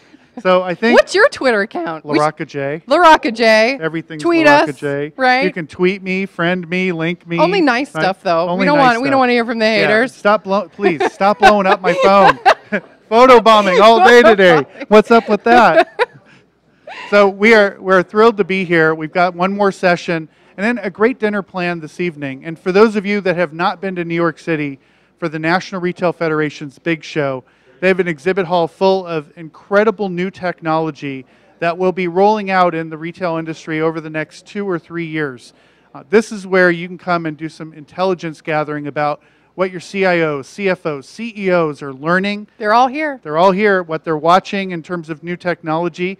And of course, it doesn't hurt to be here when there's news rolling out every day about retail sales results, the holidays, bad weather. It's the center of the universe. It's the center of the universe. And especially tonight, following the live segments, there'll be a dinner with about 100 senior level industry professionals. Really good stuff. A great time to network in addition to sharing of the information from the sessions today. It's the Big Apple at its finest. Yeah? Do you have a favorite session from today? Oh, gosh, that's a tough one. Probably the whole employee theft thing. As anyone knows if you read my articles, right? I'm a big stir of the pot when it comes to employee theft and interviewing and all that good stuff. So I think that last guy was kind of my, although upcoming is my I Heart Ted. So I don't know. I mean, it's a toss-up. It's a toss-up, folks. Who knows? It really is a toss-up when you think about all the burning issues right now in the industry. And from breaking news on the sales and the stock market to the data breach that is the breach announced in December and the new information that's flowing in seemingly every minute right now. There's some real fundamental issues that we're talking about here with organized retail crime, external theft, employee theft. But I think most important, the theme for today, how do we develop people? How do we do a better job about hiring people on our teams, motivating them, training them, giving them great information? And, being in the industry for, a couple of years, I learned He doesn't something. want to show his age. No. We both have makeup on, including I had him. all the gray hair cut out, so as you can tell. So I don't want to give up your makeup secrets. No, stop. Sorry. You have lipstick in your teeth. Oh, the lipstick in the teeth. Gets Still? it every time. Hashtag lipstick in my teeth. There it is. So And I we're think full circle. I think we're How getting are we, Mike? pretty close. He's going to give us a 1 minute. Just about 1 more minute. We're tap dancing. So here's what we both want to Do know. a circus theme. What did you think about today? Ooh, How do did- we wait? Do we want I want to know. You, Because- Joe, that's at LaRocca J. Joe, and your email address is he wants to LaRocca know J. at Yeah. LaRoccaJ.com. That's all. That's what I really want to know. And all of the sessions that are airing today are going to be taped, saved, taped. Who uses taped anymore? I mean, you're dirting on me for the iPod. Oh, please, sorry. So They at will be LaRocca J streamed online. for the VHS recordings. Yeah.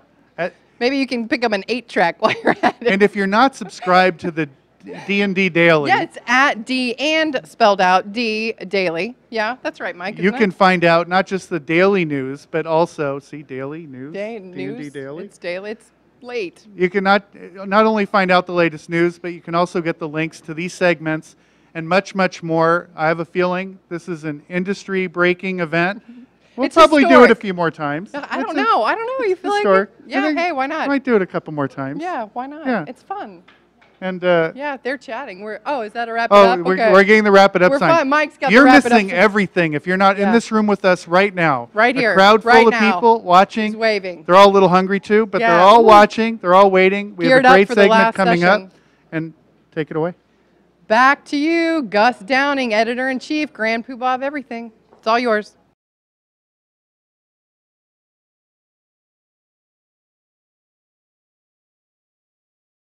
Hi, I'm Gus Downing, publisher and editor of the D&D Daily, and this is the LP News Network. And we're here today with Ted Patrikas, the Executive Vice President and Director of Government Relations at the Retail Council of New York State. And today's session is about the new Customer Bill of Rights. And all of us have been following the recent news and events here in New York City right before the holidays. Our industry was accused of practicing racial profiling in our external theft shoplifting programs. And while we're not here today to address those accusations, we can say without a doubt that there isn't a retailer in the United States that practices racial profiling in any program. However, with the mere fact that it was brought up and gained momentum in the press, we at the Daily felt that it was warranted this session. Additionally, given the outcome of all of the meetings surrounding these events and the creation of this new Customer Bill of Rights, we wanted to bring to you an industry leader that participated in the meetings and helped create this new Customer Bill of Rights. And before we get started, I'd just like to say that as the publisher and editor of the D&D Daily, and following the events as closely as we did, it's our opinion that these incidents were fueled by the credit card fraud epidemic we're facing as a nation, and coupled with the New York Police Department's stop and frisk policy. And when you couple those two, what you have is a powder keg waiting to blow up. And that's exactly what happened. Now, let's get to the new Customer Bill of Rights. It's displayed here on the monitor, and it's easily referenced on the internet, and feel free to do so.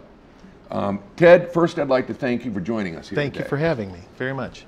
And I'd like to ask you to give us a quick synopsis of what led to its creation from the Retail Council's perspective. Sure. And how it came together, which is a huge story, I'm sure. Yeah, we could spend a lot of time on that because it unfolded quickly, but there are a lot of moving parts to it, and each one of them goes quite deep, as you suggested in your introduction. Essentially what happened was after the news broke of the specific events here in New York City, Retail Council members reached out to us. We're in Albany, we're a statewide trade association. We don't feature our work here in New York City, but from time to time we're down here. And the question became, how do we as an industry, as the retail industry as a whole, not just a segment of it, or not just a specific brand, one or two specific brands, but how do we as an industry reach back out to the civil rights community, for example, to the community at large, whether we're talking about the civil rights folks, whether we're talking about the New York City Council, the incoming mayor, because at the same time New York City had its mayoral election and its election for comptroller, which was brought to bear on this incident, the state legislature, which tends to be my bailiwick. How do we reach out to them and tell them a couple of things? The first is exactly what you said. No, there is no such thing as a profiling policy. What do we have? How do we rebuild the trust? Well, what we have as an industry are the gold standard and best practices. And that's what we thought, okay, we have something to take back in this instant case to the civil rights community and say, wait a minute, let's all sit down and let's talk about the policies that we have specifically to protect all of us against profiling. And that's really where this began. So the real question is now that we have it, I mean, where do we go and how do we make it impactful and really make a difference in the industry?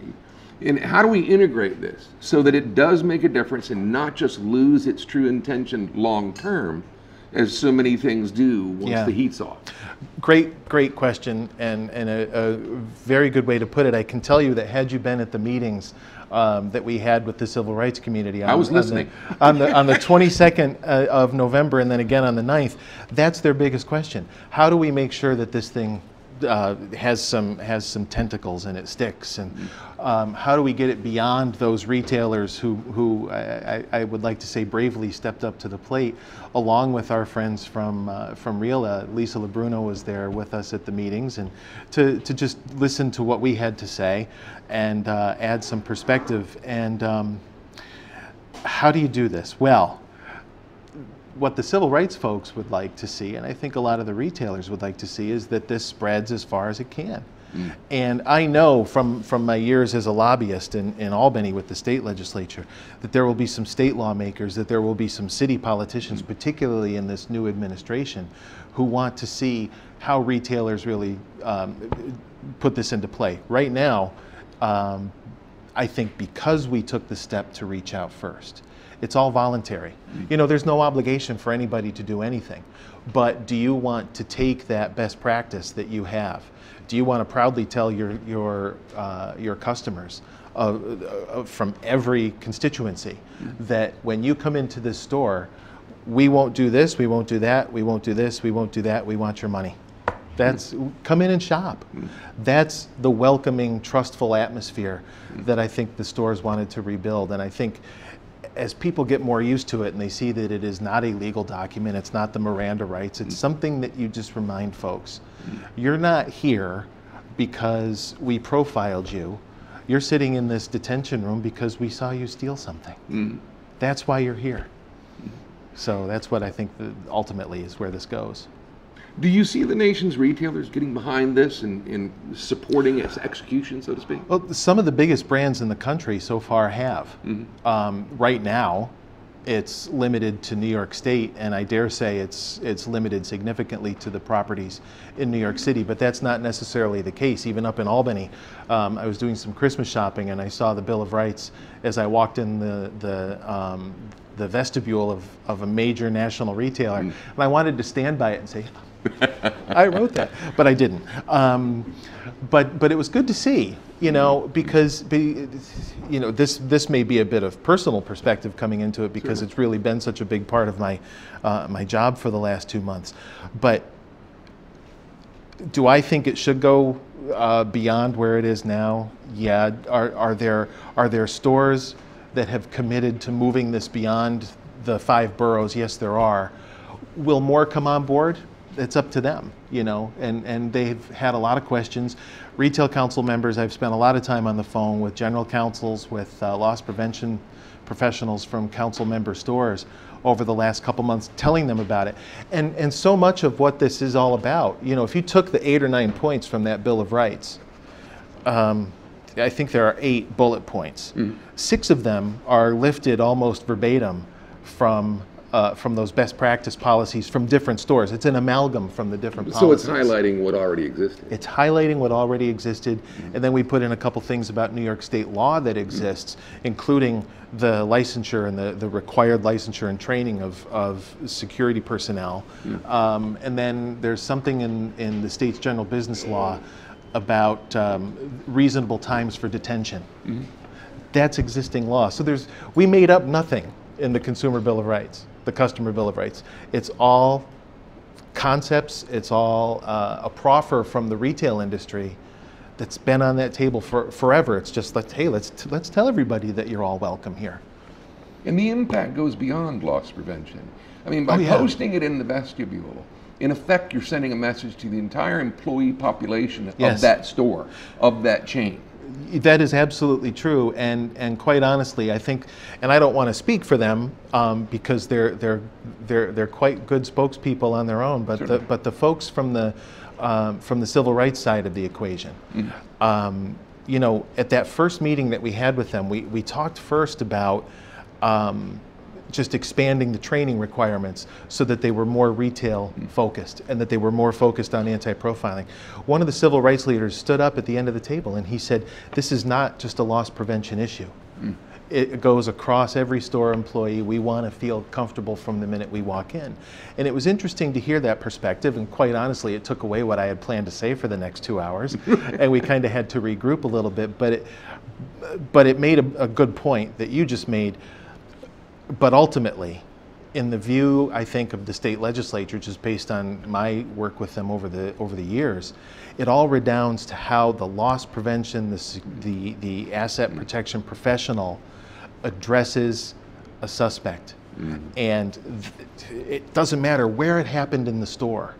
So part of my job as a lobbyist, really, and as for the retail industry, it's been my honor to defend the retail industry for 25 years. Now I'm working to defend this segment of it because it's reputational, where you start talking about, well, if it happened in this store, quite honestly, it could happen in any store. So the brand, it doesn't matter.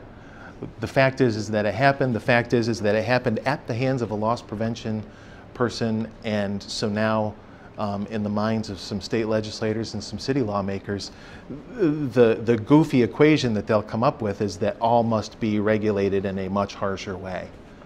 My job will be to make sure that those regulations are fair, that they don't happen. I think it's already a fairly well-regulated industry in the state of New York.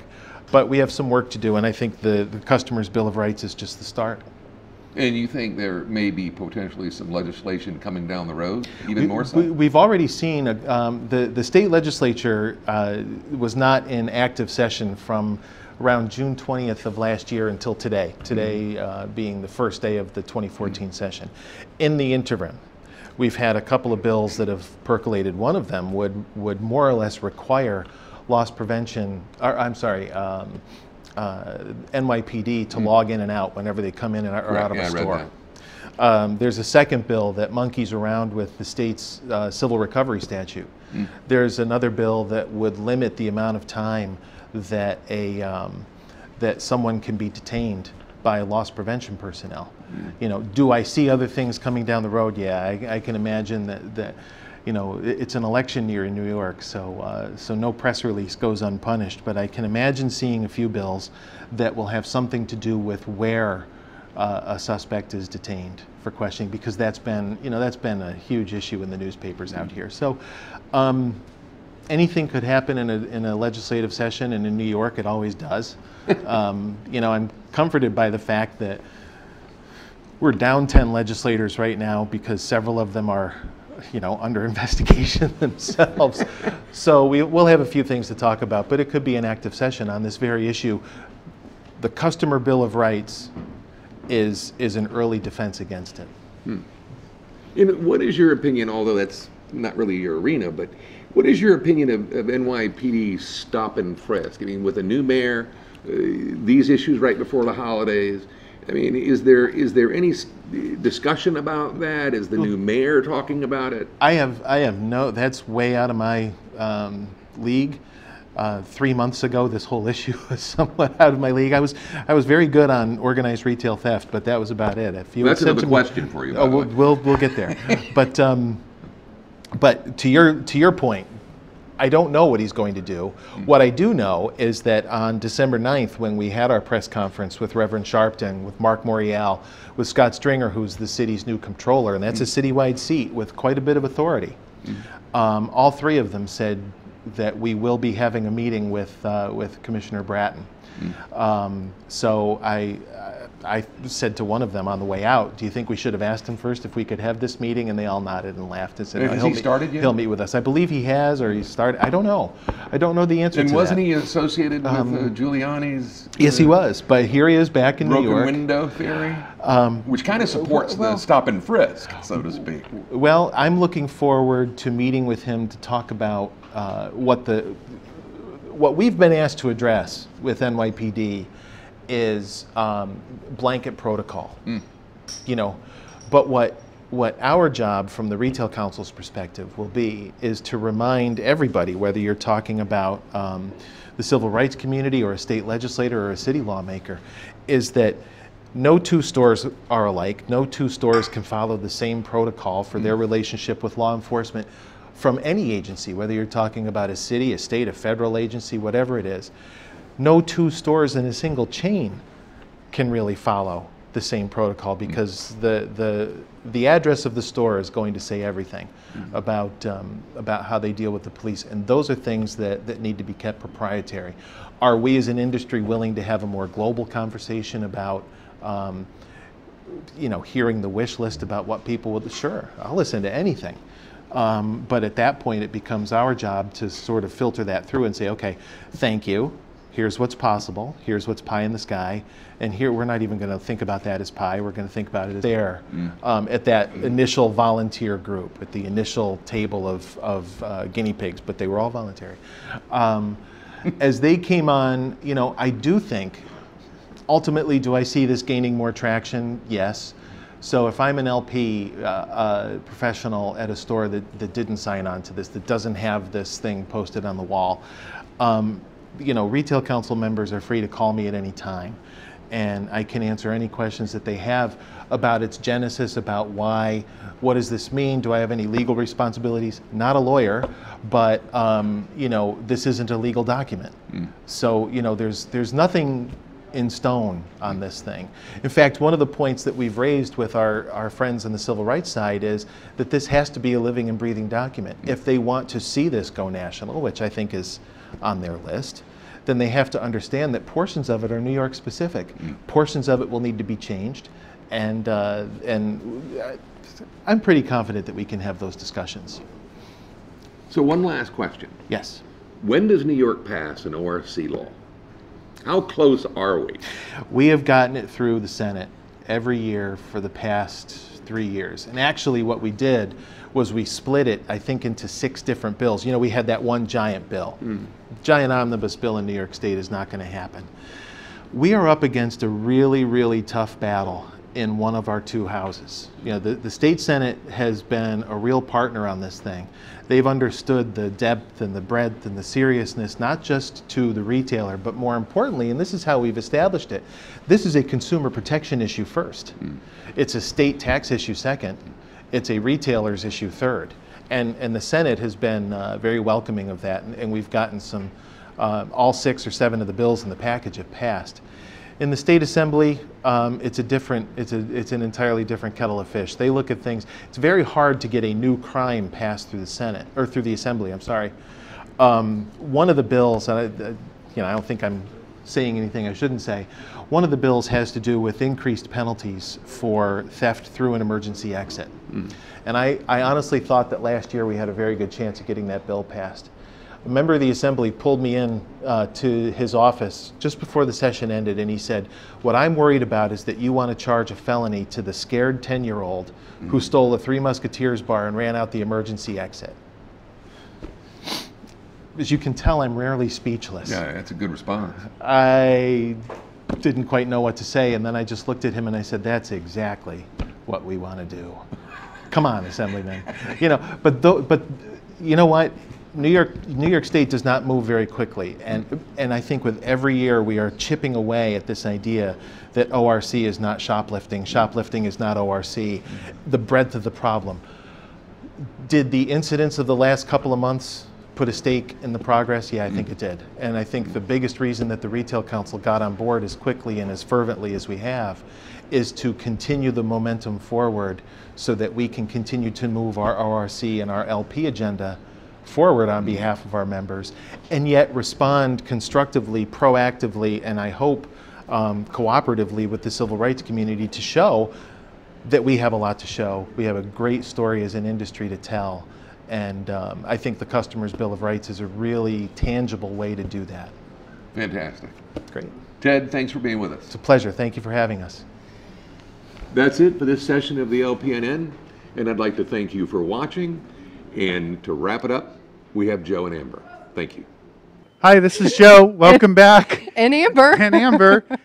Live from New York. It's been the D&D D&D tonight. Okay, we can't end on that. We can't. It's been a phenomenal show. It's been historic in every detail, except our intro and outro. No, right, okay, exactly. we're going to do Ready? this. Ready? One, 2, 3. 3. It's live from New York. It's been the D&D Daily. Thanks for watching. Good night, everybody. Good night, everybody.